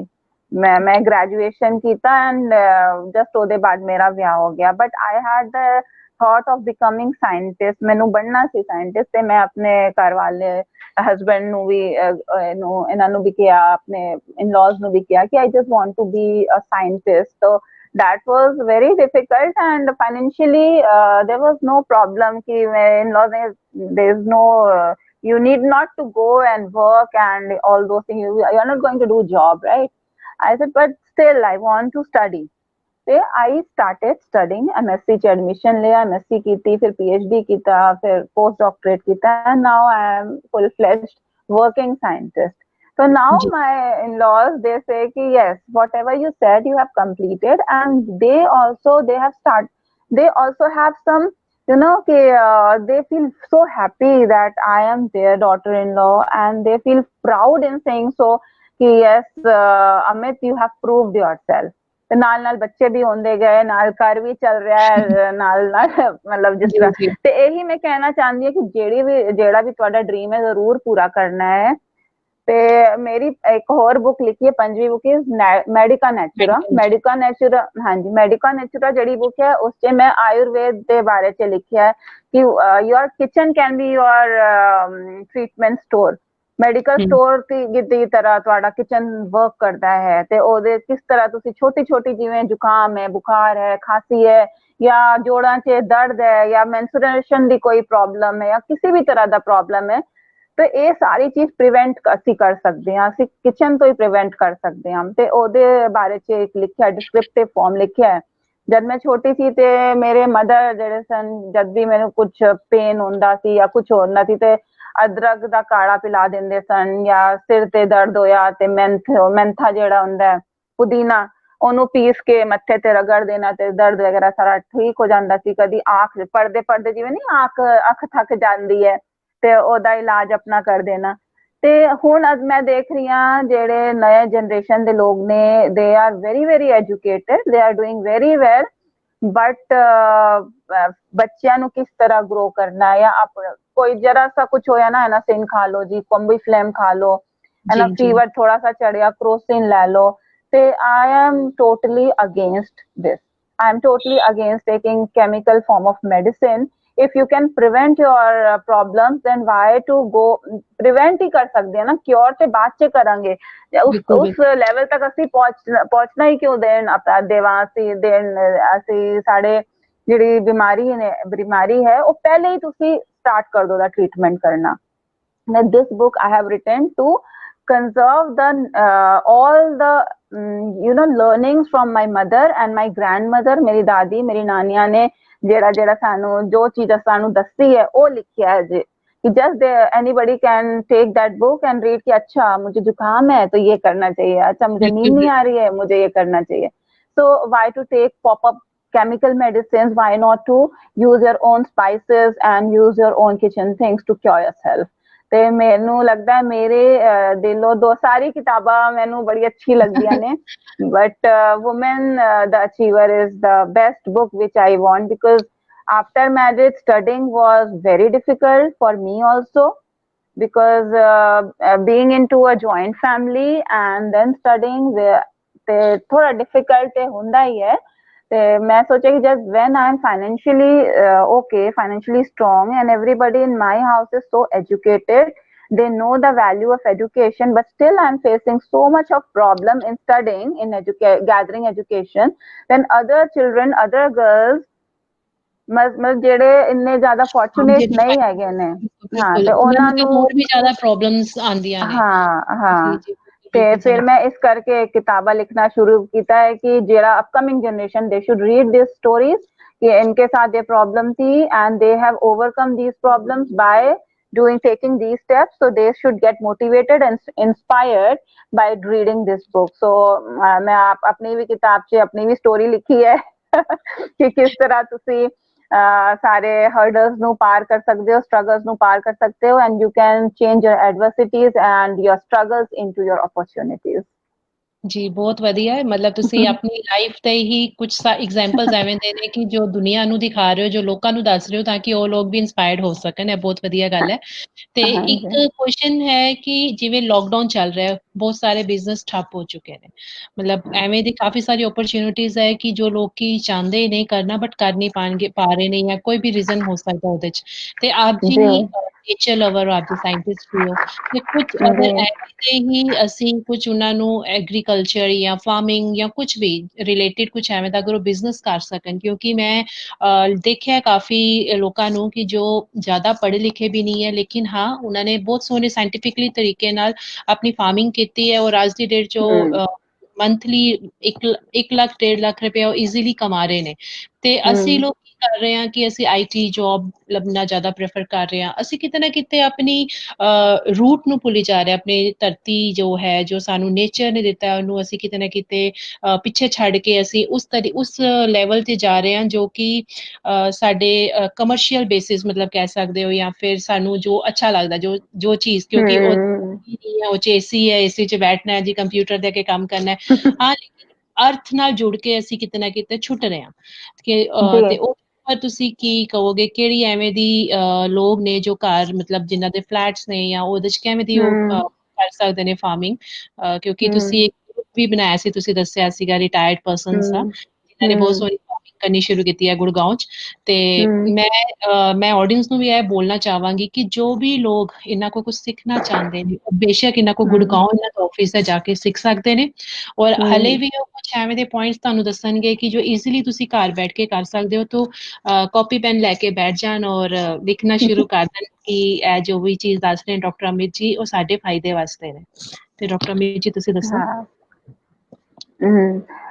Preeti ji ਮੈਂ ਇਸ ਤਰ੍ਹਾਂ ਸਟਾਰਟ ਕਰਾਂਗੀ ਕਿ ਦੇਖੋ ਜਦ ਗੁਰੂ ਨਾਨਕ ਦੇਵ ਜੀ 18 ਸਾਲ ਸਾਰੇ ਪਾਸੇ ਘੁੰਮ ਕੇ ਵਾਪਸ ਆਏ ਹੈ ਨਾ ਤੇ ਉੱਥੇ ਜਦ ਕਰਤਾਰ ਉਹ ਸੈਟਲ ਹੋਏ ਤੇ ਉਹਨਾਂ ਨੇ ਆਪਣੇ ਫਾਲੋਵਰਸ ਨੂੰ ਕਿਹਾ ਤੁਸੀਂ ਇੱਕ ਰੂਟੀਨ ਫੋਲੋ ਕਰਨਾ ਹੈ ਲਾਈਫ ਦਾ ਉਹ ਰੂਟੀਨ ਫੋਲੋ ਕਰਨਾ ਬੜਾ ਜ਼ਰੂਰੀ ਹੈ ਨਾ ਕਿਸੇ ਵੀ ਤੁਹਾਨੂੰ ਸਕਸੈਸਫੁਲ ਹੋਣ ਵਾਸਤੇ ਤੁਹਾਡਾ ਬਿਜ਼ਨਸ ਅੱਛਾ ਚੱਲੇ ਇਕਨੋਮਿਕਲੀ ਤੁਸੀਂ ਸਾਊਂਡ ਹੋ ਤਾਂ ਉਸ ਵਾਸਤੇ ਤੁਹਾਨੂੰ ਇੱਕ ਰੂਟੀਨ ਫੋਲੋ ਕਰਨਾ ਜ਼ਰੂਰੀ ਹੈ ਔਰ ਰੂਟੀਨ ਇਹ ਸੀ ਕਿ ਅੰਮ੍ਰਿਤ ਵੇਲੇ ਤੋਂ ਪਹਿਲੇ ਉੱਠ ਜਾਓ स्नान करना है ਉਹਦੇ ਬਾਅਦ ਪਾਠ ਕਰਨਾ ਹੈ ਫਿਰ ਪਾਠ ਕਰਨ ਦੇ ਬਾਅਦ ਤੁਸੀਂ ਸਾਰਿਆਂ ਤੋਂ ਮਿਲ ਕੇ ਤੁਸੀਂ ਰੋਟੀ ਛਕਣੀ ਹੈ ਨਾ ਪੰਗਤ 'ਚ ਬਹਿ ਕੇ ਤੁਸੀਂ ਲੰਗਰ ਕਰਨਾ ਹੈ ਤੇ ਉਹਦੇ ਬਾਅਦ ਤੁਸੀਂ ਆਪਣੇ ਖੇਤਾਂ 'ਚ ਜਾਣਾ ਹੈ ਕੰਮ ਕਰਨ ਤੇ ਉਸ ਟਾਈਮ ਵੀ ਇਹ ਮੈਂਸ਼ਨ ਸੀ ਕਿ ਖੇਤਾਂ 'ਚ ਕੰਮ ਕਰਨਾ ਜ਼ਰੂਰੀ ਹੈ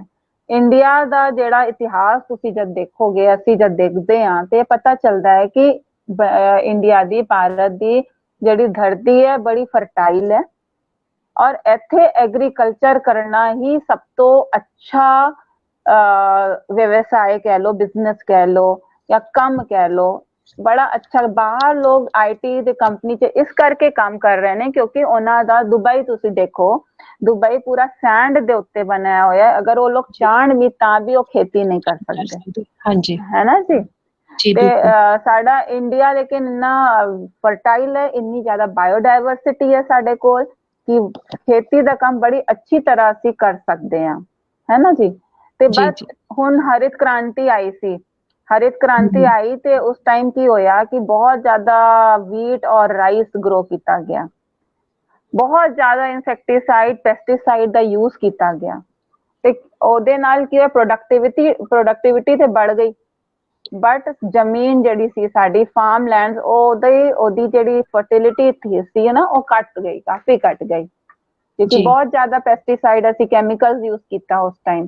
ਤੇ ਜੀ ਹੁਣ ਵੀ ਬਿਲਕੁਲ ਤੁਸੀਂ ਪੰਜਾਬ ਜਾਓ ਨਾ ਤੇ ਫਾਰਮ 'ਚ ਦੇਖੋਗੇ ਵਾਈਟ ਵਾਈਟ ਵਾਈਟ ਵਾਈਟ ਜੰਮਿਆ ਹੁੰਦਾ ਹੈ ਗਰਾਊਂਡ ਦੇ ਉੱਤੇ।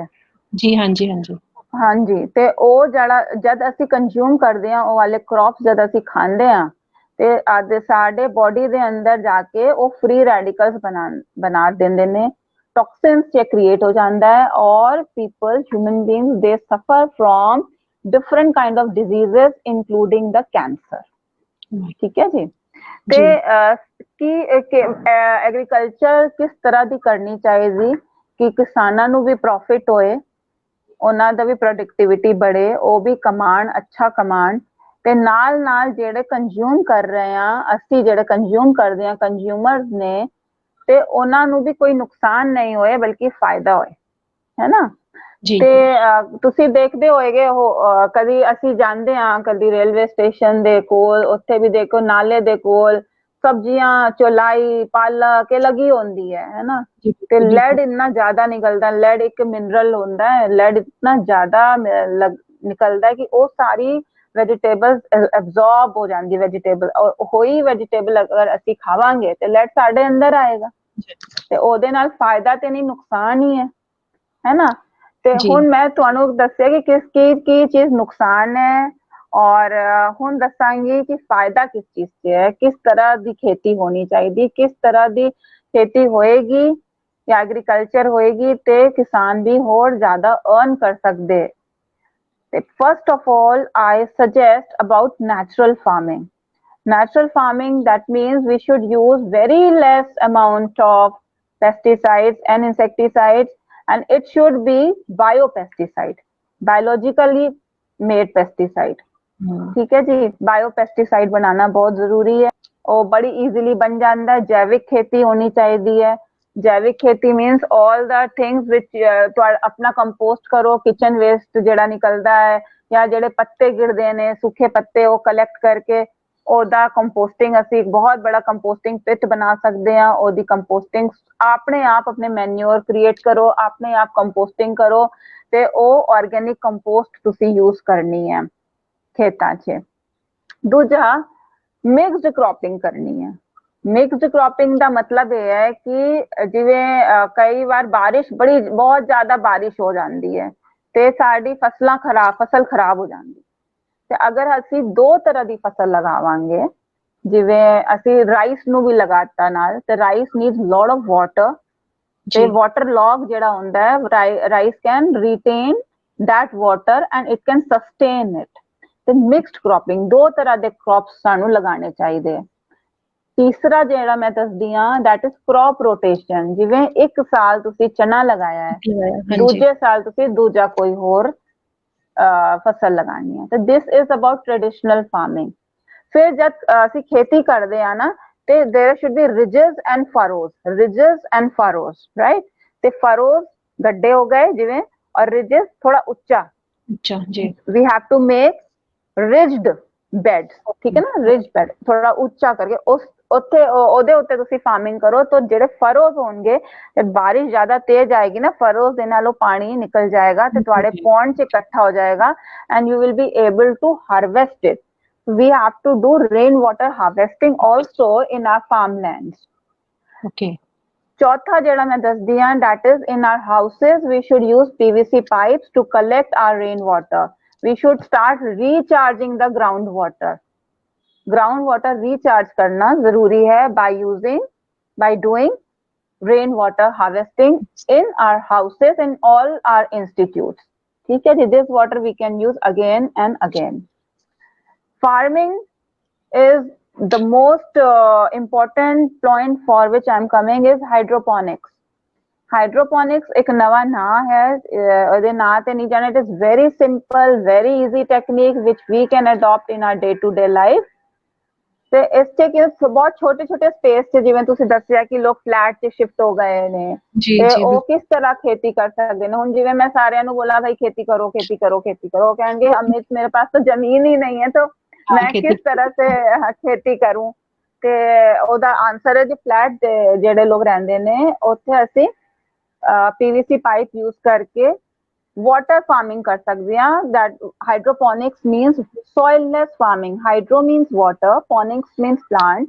When we grow plant in water enriched with nutrients, then it is called as hydroponics. ठीक है जी. ते उससे soil use नहीं होती है, बिल्कुल मिट्टी यूज नहीं होती, गंदा भी नहीं होएगा. तो पानी से ही तुसी न्यूट्रिएंट डालने हैं, जेडे मिनरल्स वगैरह सारे पानी से ही पाने ने. ਤੇ ਇੰਨਾ ਅੱਛਾ ਪ੍ਰੋਡਿਊਸ ਹੁੰਦਾ ਹੈ ਵੈਜੀਟੇਬਲ ਔਰ ਫਰੂਟ. ਮੈਂ ਆਪਣੇ ਘਰ 'ਚ ਵੀ ਕੀਤਾ ਹੋਇਆ ਹੈ, ਬੜੇ ਲਾਰਜ ਸਕੇਲ 'ਚ ਵੀ ਅਸੀਂ ਕਰਦੇ ਹਾਂ. Corporate sector, I have been appointed by many corporate sector where I am helping them to do hydroponics. In hydroponics, which we have very beautiful, tomatoes and baby corn, all type of bell peppers, capsicums, all type of lettuce and thyme, rosemary. ਹੁਣ ਦੇਖੋ ਤੁਸੀਂ ਅੱਜਕੱਲ ਕਿਸ ਚੀਜ਼ ਦਾ ਜ਼ਮਾਨਾ ਹੈ, ਕਿਸ ਚੀਜ਼ ਫਾਰਮਰ ਅਰਨ ਕਰਨਗੇ. ਰੋਜ਼ਮੈਰੀ ਕੋਈ ਅਰਨ ਨਹੀਂ ਗਰੋ ਕਰਦਾ. ਤੁਸੀਂ ਰੋਜ਼ਮੈਰੀ ਗਰੋ ਕਰੋ, ਥਾਈਮ ਗਰੋ ਕਰੋ, ਸਿਲੈਂਟਰੋ ਗਰੋ ਕਰੋ, ਹੈ ਨਾ, ਲੈਟਿਊਸ ਗਰੋ ਕਰੋ, different varieties of bell peppers, baby corn, broccoli, ये सारी चीजें यूज करो, ये ग्रो करो, you will earn a lot of money and you should start exporting also. export ਦਾ ਵੀ ਕੰਮ ਕਰ ਸਕਦੇ ਹੋ ਤੁਸੀਂ. ਤੇ ਇਸ ਤਰ੍ਹਾਂ ਤੁਸੀਂ ਘਰ 'ਚ ਹੀ ਫਾਰਮਿੰਗ ਕਰਕੇ ਆਪਣੇ ਕੰਜ਼ੰਪਸ਼ਨ ਵਾਸਤੇ ਵੀ ਸਬਜ਼ੀਆਂ ਉਗਾ ਸਕਦੇ ਹੋ, ਫਲ ਉਗਾ ਸਕਦੇ ਹੋ, ਤੇ ਤੁਸੀਂ ਇਹਦਾ ਕੰਮ ਵੀ ਸ਼ੁਰੂ ਕਰ ਸਕਦੇ ਹੋ, ਐਸਪੈਰਗਸ ਗਰੋ ਕਰ ਸਕਦੇ ਹੋ. और मैं एक चीज और सजेस्ट करना चाहती हूँ कि कई लेडीज ना they want to stay at home and work from home because they are having so much of responsibilities which they have to do for their in-laws and for their kids and for their family members, means their parents also. So they just want to stay at home and work from home. ਤੇ ਜਿਹੜਾ ਤੁਸੀਂ ਸਬਜ਼ੀਆਂ ਘਰੋਂ grow ਕਰਦੇ ਹੋ ਉਹਦਾ ਕਿਉਂ ਨਹੀਂ ਤੁਸੀਂ health food, you start doing health food. You start preparing and cooking health. It is not important that you have to take the technical education for this. Each and every Indian household know how to cook.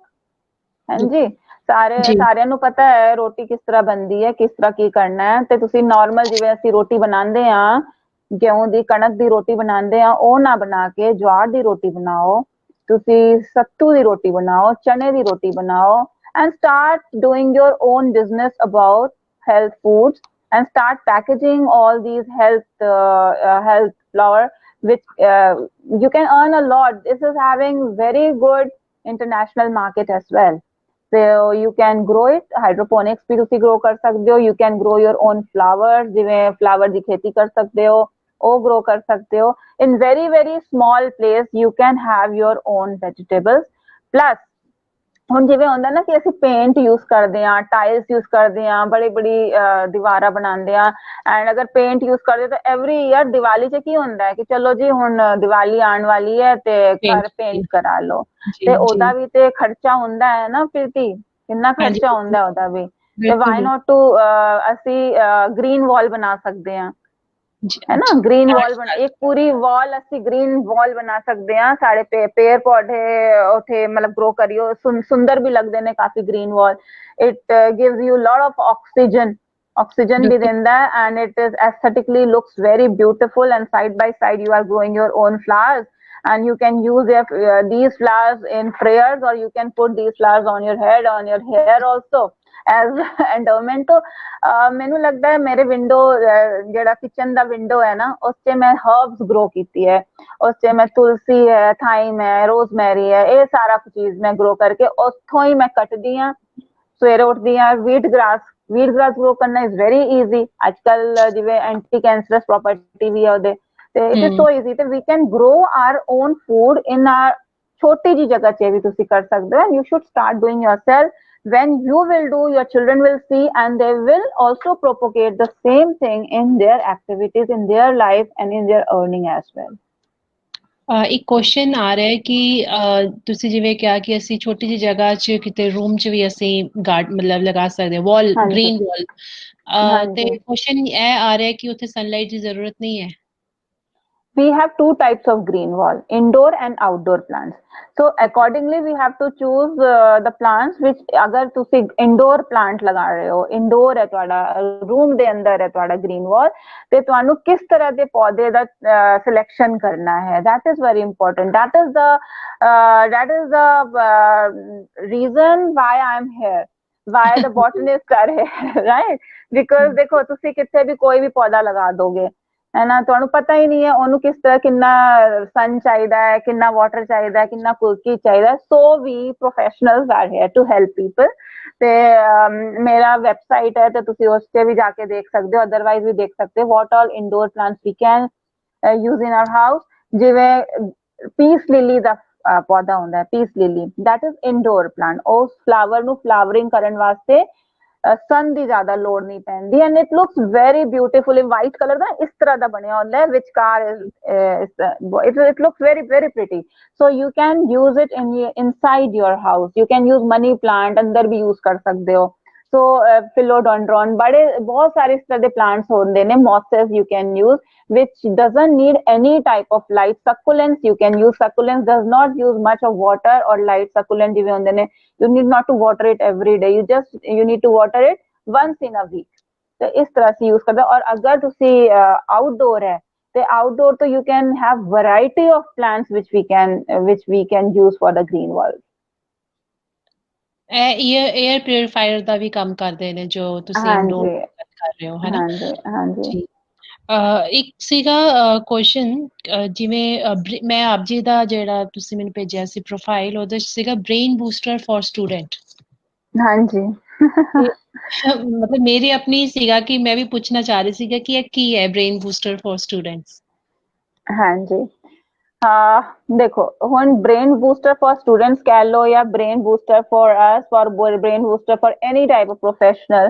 ਅੱਜ ਕੱਲ੍ਹ stress ਬਹੁਤ ਜ਼ਿਆਦਾ ਹੈ ਸਾਰਿਆਂ ਨੂੰ, ਬੱਚਿਆਂ ਨੂੰ ਦੇਖ ਲਓ ਜਾਂ ਵੱਡਿਆਂ ਨੂੰ, ਕਿਸੇ ਨੂੰ ਵੀ ਦੇਖ ਲਓ, everybody is having stress stress stress stress, ਹੈ ਨਾ। ਔਰ ਲਾਈਫ ਇੰਨੀ ਜ਼ਿਆਦਾ ਭਾਗ ਦੌੜ ਵਾਲੀ ਹੋ ਗਈ ਸੀ ਸਾਡੀ ਕਿ ਕਿਸੇ ਨੂੰ ਨੀਂਦ ਨਹੀਂ ਆਉਂਦੀ ਹੈ। ਕੋਈ ਜਿਵੇਂ ਬੱਚਿਆਂ ਨੂੰ ਨਾ ਪੜ੍ਹਾਓ ਤਾਂ ਬੋਲਦੇ ਨੇ ਮੈਨੂੰ ਯਾਦ ਨਹੀਂ ਹੋ ਰਿਹਾ, ਪੜ੍ਹਦੇ ਨੇ ਲੇਕਿਨ ਯਾਦ ਹੈ, ਕਨਸੈਂਟਰੇਸ਼ਨ ਨਹੀਂ ਹੋ ਪਾ ਰਿਹਾ, ਮੈਨੂੰ ਯਾਦ ਨਹੀਂ ਹੋ ਰਿਹਾ ਹੈ। ਤੇ ਮੈਂ ਆਪਣਾ ਯਾਦ ਕਰਦੀ ਹਾਂ ਕਿ ਅਸੀਂ ਕਿਸ ਤਰ੍ਹਾਂ, ਜਿਵੇਂ ਮੈਂ 10th 'ਚ ਜਿਹੜਾ ਚੀਜ਼ ਪੜ੍ਹਿਆ ਸੀ ਅੱਜ ਵੀ ਮੈਨੂੰ ਯਾਦ ਹੈ। ਤੇ ਬੱਚੇ ਭੁੱਲ ਜਾਂਦੇ ਨੇ, ਹੈ ਨਾ। ਤੇ ਇਹ ਕਿਉਂ ਹੁੰਦਾ ਹੈ ਕਿ ਵਾਟ ਇਜ਼ ਦਾ ਰੀਜ਼ਨ? ਤੇ ਰੀਜ਼ਨ ਮੈਂ ਸੋਚਿਆ ਕਿ ਰੀਜ਼ਨ ਤੇ ਫਸਟ ਆਫ ਆਲ ਤੇ ਇਹ ਹੈ ਕਿ ਕਨਸੈਂਟਰੇਟ ਨਹੀਂ ਕਰਦੇ ਹਾਂ ਅਸੀਂ ਕਿਸੇ ਚੀਜ਼ ਤੇ we want to do this also, that also, ਸਭ ਕੁਝ ਕਰਨਾ ਚਾਹੁੰਦੇ ਆ, ਸਭ ਕੁਝ ਇੱਕ ਵਾਰ ਚ ਕਰਨਾ ਚਾਹੁੰਦੇ ਆ। We want to play, we want to look good, we want to do party, we want to eat, we want to read. ਤੇ ਬਸ ਉਸ ਵਿੱਚ ਨਾ 2 4 5 ਘੰਟੇ ਅਸੀਂ ਬੱਚੇ ਸਾਰੇ ਪੜ੍ਹ ਲੈਂਦੇ ਨੇ, ਬਾਕੀ ਟਾਈਮ ਤੇ they are not in their studies. ਤੇ ਸਾਡਾ ਕੀ ਹੁੰਦਾ ਸੀ ਕਿ if we have studied something we keep on recalling recalling recalling recalling, ਤੇ ਉਸ ਤਰ੍ਹਾਂ ਯਾਦ ਹੁੰਦਾ ਹੈ। ਫਸਟ ਸੈਕੰਡਲੀ, फर्स्ट is बड़ा इंपॉर्टेंट है कि कंसंट्रेट करना। दूजा, we have few herbs which help to boost the brain power and the mental power, and it de-stresses our mental illness as well as our stress। ਜਿਹੜਾ ਜੋ ਵੀ stress ਹੁੰਦਾ ਉਹ ਸਾਰਾ ਖਤਮ ਹੋ ਜਾਂਦਾ ਹੈ। ਤੇ ਸਭ ਤੋਂ ਪਹਿਲੇ ਤੇ ਬ੍ਰਹਮੀ ਮੈਂ ਸੁਜੈਸਟ ਕਰਦੀ ਹਾਂ। ਬ੍ਰਹਮੀ ਇੱਕ ਪੌਦਾ ਹੁੰਦਾ ਹੈ, you can put this plant in your house. ਆਪਣੇ ਘਰ 'ਚ ਵੀ ਅਸੀਂ ਲਗਾ ਸਕਦੇ ਹਾਂ ਬ੍ਰਹਮੀ। ਤੇ ਉਹਦੀ ਪੱਤੀਆਂ ਇੱਕ ਦਿਨ 'ਚ 2 ਜਾਂ 4 ਪੱਤੀਆਂ, depending upon the age and the weight of the children। Suppose ਬੱਚੇ ਛੋਟੇ ਨੇ ਤੇ 2 ਪੱਤੀਆਂ ਕਾਫੀ ਹੋਣਗੀਆਂ, ਲੇਕਿਨ ਅਗਰ ਬੱਚੇ ਵੱਡੇ ਨੇ ਜਾਂ ਉਹਨਾਂ ਦਾ ਬੋਡੀ weight ਅਬਵ 50 ਹੈ ਤੇ 4 ਪੱਤੀਆਂ ਉਹਨਾਂ ਨੂੰ ਅਗਰ ਰੋਜ਼ ਪਾਣੀ ਦੇ ਨਾਲ ਦਿੱਤੀ ਜਾਣ ਤੇ this is going to boost of their brain power. ਅਗਰ ਤੁਸੀਂ ਪੌਦਾ ਨਹੀਂ ਲਗਾ ਸਕਦੇ ਘਰ 'ਚ ਤੇ ਟੈਬਲੇਟਸ ਵੀ ਅਵੇਲੇਬਲ ਨੇ, ਪਾਊਡਰ ਵੀ ਅਵੇਲੇਬਲ ਹੈ ਬ੍ਰਹਮੀ ਦਾ, ਤੇ ਵਿਦ ल्यूकवार्म वाटर आधा कप ल्यूकवार्म वाटर च ब्रह्मी ਦਾ ਪਾਊਡਰ ਪਾ ਕੇ half teaspoon we can give it to our children to boost up their mental power. The Brahmi is very, very, very important if our children are consuming. Second, we can also give them turmeric milk. है ना, दूध च हल्दी piece के, real हल्दी होए सानू अगर कच्ची हल्दी मिल जाए तो कच्ची हल्दी नू ਅਸੀਂ ਪਾ ਕੇ दूध ਵਿੱਚ ਬੋਇਲ ਕਰਕੇ ਉਹ ਪਿਲਾਣਾ ਚਾਹੀਦਾ ਬੱਚਿਆਂ ਨੂੰ। this is also going to build ਇਹ ਸਾਰੀ ਸਟ੍ਰੈਸ ਦੂਰ ਕਰਦਾ ਹੈ ਐਂਡ ਇਹਨਾਂ ਦਾ ਕਨਸੈਂਟ੍ਰੇਸ਼ਨ ਪਾਵਰ ਵੱਧ ਜਾਂਦਾ ਹੈ ਬੱਚਿਆਂ ਦਾ if we give them turmeric milk every night before going to sleep। ਹਾਂਜੀ, ਤੇ ਕਈ ਬੱਚੇ ਹੁੰਦੇ ਨੇ दूध नहीं ਪੀਂਦੇ ਨੇ ਤੇ ਉਹਨਾਂ ਨੂੰ ਅਸੀਂ ਬ੍ਰਹਮੀ ਪਾਣੀ ਦੇ ਨਾਲ ਵੀ ਦੇ ਸਕਦੇ ਹਾਂ, but Brahmi having Brahmi is important. ਫਿਰ ਰਾਤ ਨੂੰ 5 ਜਾਂ 6 ਬਾਦਾਮ पानी च सोक कर दो, ਉਹ ਬਾਦਾਮ ਸਵੇਰੇ ਉੱਠ ਕੇ ਛੀਲ ਕੇ ਪੀਲ ਨਿਕਾਲ ਕੇ ਉਹ ਬੱਚਿਆਂ ਨੂੰ ਹਨੀ ਦੇ ਨਾਲ ਅਗਰ ਦੋ ਜਾਂ ਮਿਸ਼ਰੀ ਦੇ ਨਾਲ ਅਗਰ ਦੋ ਉਹਦੇ ਨਾਲ ਵੀ ਬ੍ਰੇਨ ਪਾਵਰ ਇਨਕਰੀਜ਼ ਹੁੰਦਾ ਹੈ। ਫਿਰ ਪੁਦੀਨਾ ਜਿਹੜਾ ਹੈ ਮਿੰਟ ਨੂੰ ਪੀਸ ਲਓ, ਮਿੰਟ ਦੀ ਚਟਨੀ ਬਣਾ ਕੇ ਉਹ ਬੱਚਿਆਂ ਨੂੰ ਖਾਣ ਵਾਸਤੇ ਦੋ, that is also a brain booster।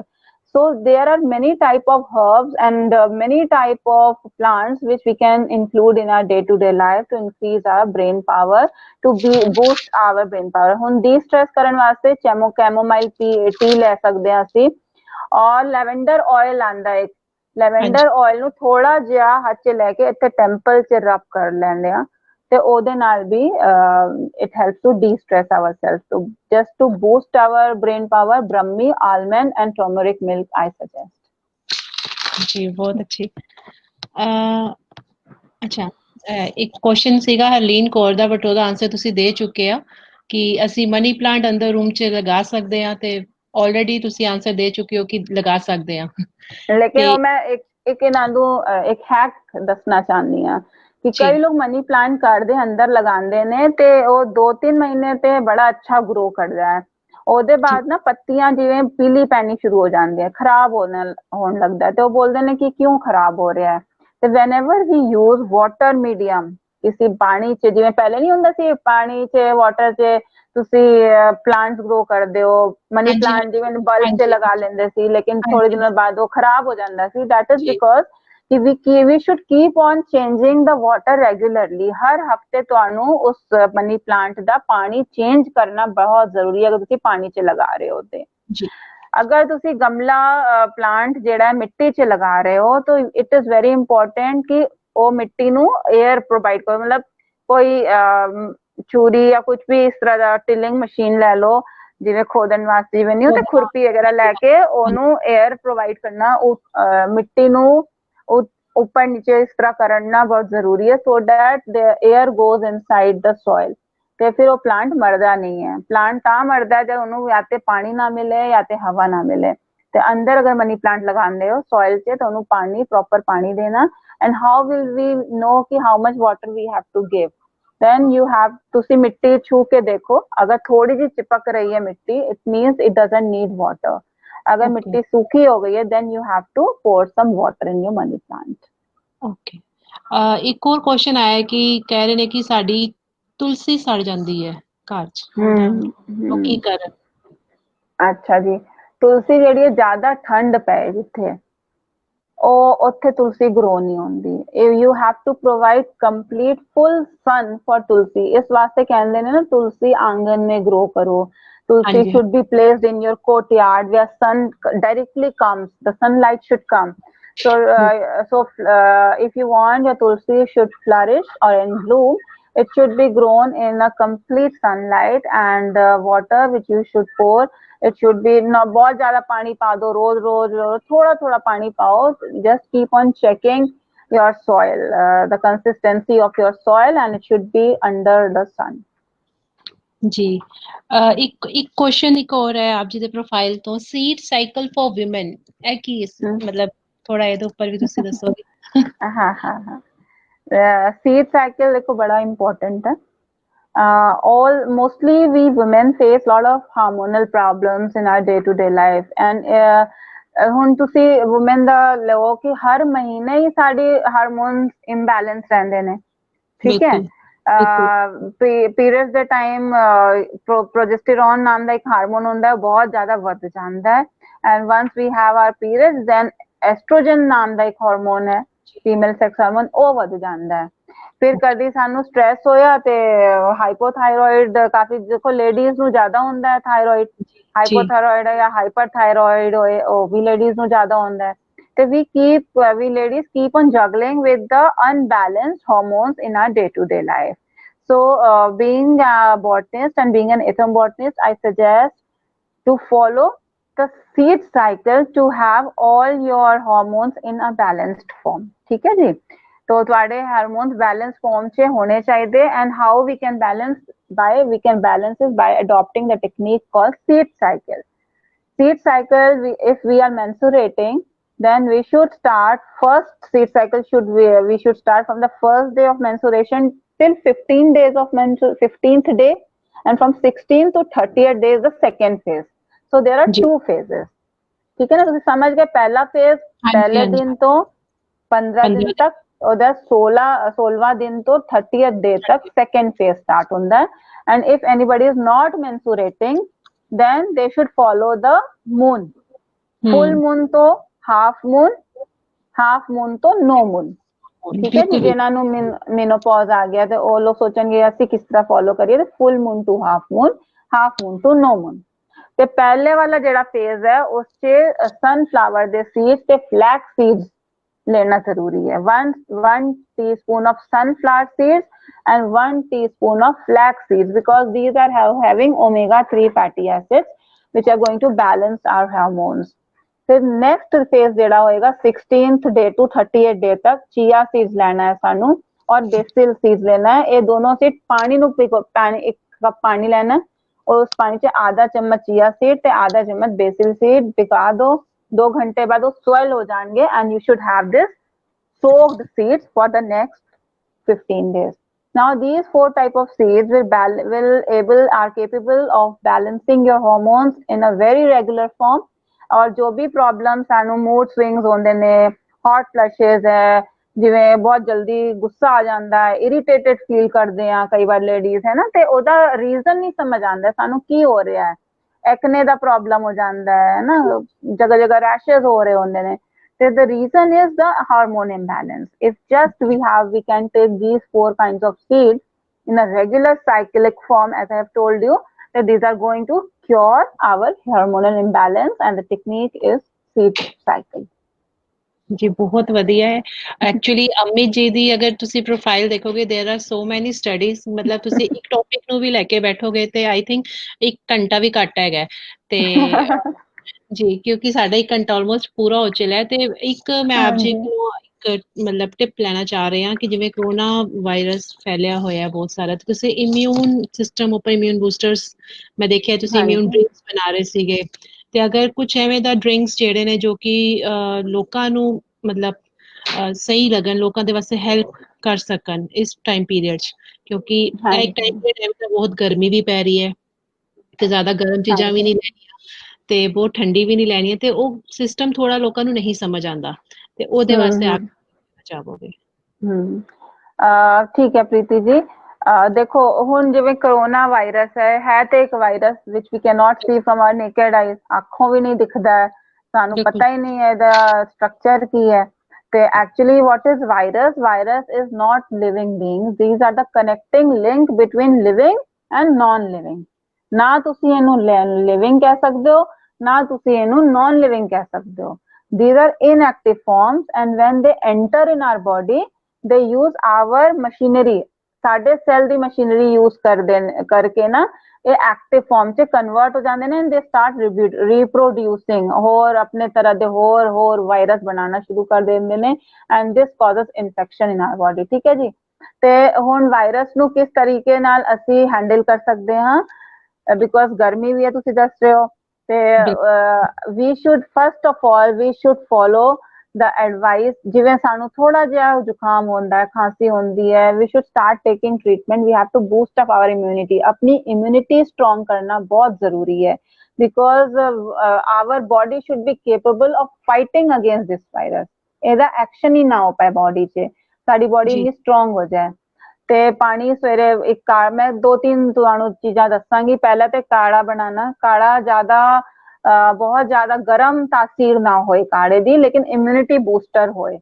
ਤੇ 2 ਗਲਾਸ ਤੁਸੀਂ ਪਾਣੀ ਲੈਣਾ ਹੈ, ਉਸ 'ਚ ਥੋੜਾ 1 ਇੰਚ ਅਦਰਕ ਕੂਟ ਕੇ डाल दो, हाफ जस्ट पिंच ऑफ हल्दी डाल पानी है उससे, थोड़ा जिहा सौंफ, थोड़ा जिहा 1 पिंच ऑफ अजवाइन, 1 पिंच ऑफ जीरा एंड 1 पिंच ऑफ मेथी ਦੇ ਦਾਣੇ। ਅਗਰ ਕਿਸੇ ਨੂੰ ਡਾਇਬੀਟੀਜ਼ ਹੈ ਤਾਂ ਮੇਥੀ ਪਾ ਦੇ, ਡਾਇਬੀਟੀਜ਼ ਨਹੀਂ ਤਾਂ ਪਾਉਣ ਦੀ ਲੋੜ ਨਹੀਂ ਹੈ। ਤੇ ਸਾਰੀ ਚੀਜ਼ you have to cover it and ਇਹਨੂੰ ਬੋਇਲ ਕਰੋ। ਜਦ 2 ਗਲਾਸ 1 ਗਲਾਸ ਰਹਿ ਜਾਏ, just cool it and have it. ਤੇ ਇਹ ਕਾੜਾ ਅਗਰ ਦਿਨ ਵਿੱਚ 3 ਵਾਰ ਅਸੀਂ ਲੈਂਦੇ ਹਾਂ ਤੇ ਇਹ ਬਹੁਤ ਬਹੁਤ ਹੈਲਪਫੁਲ ਹੋਏਗਾ ਸਾਨੂੰ ਲੜਨ ਬੈਕਟੀਰੀਆ ਵਾਇਰਸਸ ਤੋਂ, ਇਮਿਊਨ ਕਰਦਾ ਹੈ ਸਾਡੀ ਬੋਡੀ ਨੂੰ। ਤਾਂ ginger is very important in this, ginger and turmeric is very very important ingredient. ਫਿਰ ਦਾਲਚੀਨੀ ਇਜ਼ ਆਲਸੋ ਵੈਰੀ ਗੁੱਡ, ਤੁਸੀਂ ਉਹ ਵੀ ਯੂਜ਼ ਕਰ ਸਕਦੇ ਹੋ। ਨੈਕਸਟ, ਹੁਣ ਜਿਵੇਂ ਗਰਮੀ ਹੈ ਤੇ ਗਰਮੀ 'ਚ ਅਸੀਂ ਕਿਸ ਤਰ੍ਹਾਂ ਇਮਿਊਨਿਟੀ ਆਪਣੀ ਵਧਾ ਸਕਦੇ ਹਾਂ? We should have juices of orange ਦਾ ਜੂਸ ਲੈ ਸਕਦੇ ਹੋ, ਮੌਸੰਬੀ ਦਾ, ਸੰਤਰੇ ਦਾ, ਤੇ ਗ੍ਰੇਪ ਫਰੂਟ ਦਾ। We can have juice, we can have nimbu pani. It is very good because all these citrus fruits are rich in vitamin C. Vitamin C ਜਿਹੜਾ ਹੈ ਨਾ ਸਾਡੀ ਬੋਡੀ ਦੇ ਅੰਦਰ ਜਾ ਕੇ ਸਾਡੀ ਇਮਿਊਨਿਟੀ ਨੂੰ ਬੂਸਟ ਕਰਦਾ ਹੈ। ਤੇ ਕਿਸ ਤਰ੍ਹਾਂ? ਹੁਣ ਸਿਰਫ ਨਿੰਬੂ ਲੈਣ ਨਾਲ ਠੀਕ ਨਹੀਂ ਹੋਏਗਾ। You have to put bit of kali mirch, bit of black salt, है ना, थोड़ा जिहा ब्लैक सॉल्ट, काला नमक उत्ते ऐड कर दो, थोड़ा पिंच काली मिर्च ऐड कर लो, और वो पानी जिहड़ा नींबू पानी वो पी लो। ਤੇ ਜਿਵੇਂ ਅਸੀਂ ਨਹੀਂ, ਤੁਸੀਂ ਬਾਹਰ ਜਾਂਦੇ ਹੋ ਬੋਲਦੇ ਮਸਾਲਾ ਐਡ ਕरें क्या मैडम, ਜਿਵੇਂ ऑरेंज जूस ਪੀਂਦੇ ਆ ਅਸੀਂ, ਤੇ that is not for increase, that also increases taste but it is also helpful to boost up our immunity। ਹਾਂਜੀ, ਤੇ you have to put ਕਾਲਾ ਨਮਕ and ਕਾਲੀ ਮਿਰਚ in your juices of citrus। ਤੇ ਇਹ ਦੂਜਾ ਹੋ ਗਿਆ। ਤੀਜਾ, you should have tomatoes। ਟਮਾਟਰ ਦਾ ਅਗਰ ਸੂਪ ਲੈਂਦੇ ਆ, ਟਮਾਟਰ ਨੂੰ ਕਿਸੇ ਵੀ ਫਾਰਮ 'ਚ ਲਈਏ, that is having lycopene, it is an antioxidant, this is also going to boost up our immunity। third ਜਿਹੜਾ green drink 'ਚ ਥੋੜੇ ਜਿਹੇ ਤੁਲਸੀ ਦੇ ਪੱਤੇ ਲੈ ਲਓ, 3-4 ਤੁਲਸੀ ਦੇ ਪੱਤੇ, 4-5 ਪਾਲਕ ਦੇ ਪੱਤੇ ਲੈ ਲੈਣਾ, ਹੈ ਨਾ, ਤੇ ਉਹਨੂੰ ਮਿਕਸੀ 'ਚ ਪੀਸ ਲਓ, ਧਨੀਆ ਪੀਸ ਲਓ, ਪਾਲਕ ਪੀਸ ਲਓ, ਇਹ ਸਾਰੇ ਪਾਣੀ, ਫਿਰ then make a volume, complete volume ਨਾ, that is called as green drink। ਤੇ ਗਰਮੀ 'ਚ ਬੜਾ ਸੂਦਿੰਗ ਵੀ ਹੁੰਦਾ ਹੈ, ਬੜਾ ਅੱਛਾ ਵੀ ਲੱਗਦਾ ਹੈ। ਜਾਂ ਨਹੀਂ ਤੇ ਸੱਤੂ ਹੁੰਦਾ, ਚਨੇ ਦਾ ਸੱਤੂ you can have it in a, you can have freeze it and then you can have it। और मैं एक चीज और कहना चाहती हूँ कि don't have water from refrigerator, you can cool it in your matkas, in your traditional matka, you should have those water। तो वो वाला पानी पीने से क्या होगा कि गले पे सोरनेस नहीं आएगी, your throat will be all right, but side by side you will have the cold and nice water। तो फिर इस तरह ਤੁਸੀਂ ਆਪਣੀ ਇਮਿਊਨਿਟੀ ਬੂਸਟ ਅਪ ਕਰ ਸਕਦੇ ਹੋ। ਜੀ, ਹੁਣ ਮੈਂ ਆਪ ਜੀ ਕੋਲੋਂ ਆਗਿਆ, ਮਤਲਬ ਧੰਨਵਾਦ ਕਰਾਂਗੀ ਆਪ ਜੀ ਦਾ, ਅਲਵਿਦਾ ਚਾਹੁੰਦੇ ਹਾਂ। ਆਪ ਜੀ ਨੇ ਆਪਣਾ ਕੀਮਤੀ ਸਮੇਂ ਵਿੱਚ ਸਾਨੂੰ ਥੋੜਾ ਜਿਹਾ ਆਪਣੇ ਪਲ ਦਿੱਤੇ ਤੇ ਬਹੁਤ ਸਾਰੀ ਚੀਜ਼ਾਂ ਜਿਹੜੀਆਂ ਨੇ ਆਡੀਅנס ਨੂੰ ਸਮਝਾਈਆਂ, ਭਾਵੇਂ ਉਹ ਸਿੱਖੀਜ਼ਮ ਨੂੰ ਲੈ ਕੇ ਸੀ, ਨੇਚਰ ਨੂੰ ਲੈ ਕੇ ਸੀ, এনवायरमेंट ਨੂੰ ਲੈ ਕੇ ਸੀ, ਜਾਂ ਇੱਕ ਬਿਜ਼ਨਸ ਨੂੰ ਲੈ ਕੇ ਸੀਗਾ। ਤੇ ਮੈਂ ਆਸ਼ਾ ਕਰਦੀ ਹਾਂ ਕਿ ਸਾਡੇ ਆਡੀਅנס ਨੂੰ ਕਾਫੀ ਕੁਝ ਸਿੱਖਣ ਨੂੰ ਮਿਲਿਆ ਹੋਏਗਾ, ਕਿਉਂਕਿ ਅਮਿਤ ਜੀ ਦਾ ਜਿਹੜਾ ਲਾਈਫ ਜਾਂ ਉਹਨਾਂ ਦੀ ਸਟੱਡੀ ਹੈ ਉਹ ਬਹੁਤ ਵਾਸਟ ਹੈ। ਤੇ ਮੈਨੂੰ ਕੋਈ ਡਰ ਲੱਗ ਰਿਹਾ ਸੀਗਾ ਕਿ ਮੈਂ ਕਿਸ ਤਰੀਕੇ ਨਾਲ ਆਪ ਜੀ ਦਾ ਸੈਸ਼ਨ ਕਰਾਂਗੀ। ਸੱਚੀ ਹੈ, ਮਤਲਬ ਸੱਚ ਹੈਗਾ। ਤੇ ਮੈਂ ਜੀ ਅਮਿਤ ਜੀ, ਮੈਂ ਆਪ ਜੀ ਦਾ ਬਹੁਤ ਬਹੁਤ ਧੰਨਵਾਦ ਕਰਦੀ ਹਾਂ ਕਿ ਆਪ ਜੀ ਨੇ ਆਪਣਾ ਕੀਮਤੀ ਸਮਾਂ ਦਿੱਤਾ। Thank you so much. Thank you Preeti ji, thanks for calling. And ਜਾਂਦੇ ਜਾਂਦੇ ਮੈਂ ਇੱਕ ਲਾਈਨ ਬੋਲਣਾ ਚਾਹੁੰਦੀ ਹਾਂ ਸਾਰਿਆਂ ਨੂੰ, ਹੈ ਨਾ। ਤੇ ਇੱਕ ਜਿਹੜਾ ਮੈਂ ਬੋਲਣਾ ਚਾਹੁੰਦੀ ਕਿ ਅੱਜ ਕੱਲ ਜਿਵੇਂ ਇੱਕ ਸ਼ਲੋਕ ਹੈ कि कबीर भांग मछली सुरा पान, जो जो प्राणी खाए, तीरथ व्रत नेम क्या, तब सही रस्तल जाए।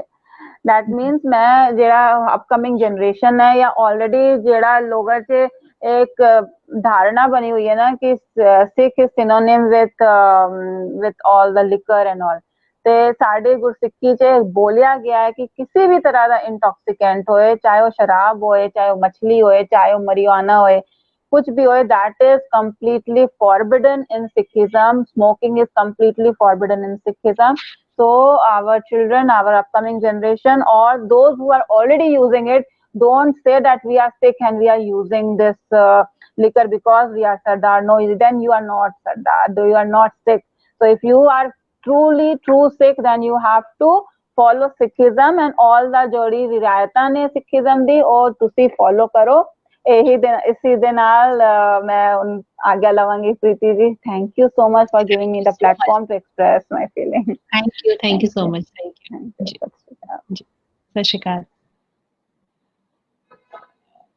जी। ਇਹ ਸੀਗੇ ਸਾਡੇ ਵਿੱਚ ਡਾਕਟਰ ਅਮਿਤ ਕੌਰ ਜੀ, ਜਿਨ੍ਹਾਂ ਨੇ ਆਪਣਾ ਬਹੁਤ ਹੀ ਸੋਹਣੇ ਤਰੀਕੇ ਨਾਲ ਸਾਨੂੰ ਦਿਖਾਇਆ, ਦੱਸਿਆ ਆਪਣੇ ਸਿੱਖੀਜ਼ਮ ਬਾਰੇ, ਸਭ ਚੀਜ਼ਾਂ ਬਾਰੇ। ਤੇ जी, मैं आप जी ਨੂੰ ਇੱਕ ਹੋਰ ਛੋਟਾ ਜਿਹਾ ਸੰਦੇਸ਼ ਦੇਣਾ ਚਾਹਨੀ ਹਾਂ ਕਿ ਜਿਵੇਂ ਡਾਕਟਰ ਅਮਿਤ ਜੀ ਵੀ ਕਹਿ ਰਹੇ ਸੀਗੇ ਸਿੱਖੀਜ਼ਮ ਨੂੰ ਲੈ ਕੇ, ਤੇ ਅੱਜ ਮੈਨੂੰ ਤਿਲਕ ਨਗਰ ਤੋਂ ਕਾਲ ਆਇਆ ਹੈ ਚਰਨਜੀਤ ਸਿੰਘ ਲਵਲੀ ਜੀ ਦਾ। ਉਹ ਜਿਹੜੀ ਅਸੀਂ ਪੱਗ ਬੰਨਦੇ ਆ, ਅਗਰ ਅਸੀਂ ਜਿਹੜੀਆਂ ਪੱਗਾਂ ਇਸਤੇਮਾਲ ਨਹੀਂ ਕਰ ਰਹੇ ਹਾਂ, ਜੋ ਸਾਡੇ ਘਰ ਵਿੱਚ ਰਹਿੰਦੀਆਂ ਨੇ, ਜਾਂ ਜਿਵੇਂ ਕਿਸੇ ਨੇ ਗਿਫਟ ਕਰ ਛੱਡਦੇ ਲੇਕਿਨ ਅਸੀਂ ਬੰਨਦੇ ਨਹੀਂ ਆ, ਤੇ ਅਗਰ ਉਹ ਪੱਗਾਂ ਨੂੰ ਤੁਸੀਂ ਦੇ ਸਕੋ ਤਾਂ ਕਿ ਉਹ ਲੋਕ ਮਾਸਕ ਬਣਾ ਸਕਣ, ਕਿਉਂਕਿ ਅੱਜ ਦੀ ਜਿਹੜੀ ਨੀਡ ਹੈ ਉਹ ਮਾਸਕ ਹੀ ਹੈ, ਕਿਉਂਕਿ ਮਾਸਕ ਕੰਪਲਸਰੀ ਕਰ ਦਿੱਤਾ ਗਿਆ, ਜਦੋਂ ਘਰੋਂ ਬਾਹਰ ਨਿਕਲੋਗੇ ਤਾਂ ਮਾਸਕ ਪਾਣਾ ਬਹੁਤ ਜ਼ਰੂਰੀ ਹੈ। ਤੇ ਅਗਰ ਤੁਸੀਂ ਲੋਕ ਆਪਣੀ ਪੱਗਾਂ ਤੁਸੀਂ ਦੇਣਾ ਚਾਹੁੰਦੇ ਹੋ, ਡੋਨੇਟ ਕਰਨਾ ਚਾਹੁੰਦੇ ਹੋ ਕਿ ਉਹ ਮਾਸਕ ਬਣਾਉਣ ਦੇ ਕੰਮ ਆ ਸਕਣ, ਤੇ ਤੁਸੀਂ ਪਲੀਜ਼ ਕੰਟੈਕਟ ਕਰ ਸਕਦੇ ਹੋ ਲਵਲੀ ਭਾਜੀ ਨੂੰ। ਤੁਹਾਨੂੰ ਮੈਂ ਉਹਨਾਂ ਦਾ ਨੰਬਰ ਦੇ ਰਹੀ ਹਾਂ, ਪਲੀਜ਼ ਨੰਬਰ ਨੋਟ ਕਰ ਲਓ, 95604 20008। ਇਹ ਚਰਨਜੀਤ ਸਿੰਘ ਲਵਲੀ ਜੀ ਦਾ ਨੰਬਰ ਹੈ, ਜਿਨ੍ਹਾਂ ਨੂੰ ਪੱਗਾਂ ਚਾਹੀਦੀਆਂ ਨੇ ਮਾਸਕ ਬਣਾਉਣ ਵਾਸਤੇ, ਤਾਂ ਕਿ ਉਹ ਮਾਸਕ ਜਿਹੜਾ ਹੈ ਅੱਗੇ ਡਿਸਟ੍ਰੀਬਿਊਟ ਕਰ ਸਕਣ ਨੀਡੀ ਪੀਪਲਸ ਨੂੰ। ਮੈਂ ਇੱਕ ਵਾਰੀ ਦੁਬਾਰਾ ਤੋਂ ਨੰਬਰ ਦੱਸ ਰਹੀ ਹਾਂ, ਤੁਸੀਂ ਪਲੀਜ਼ ਨੋਟ ਕਰ ਲਓ, 95604 20008।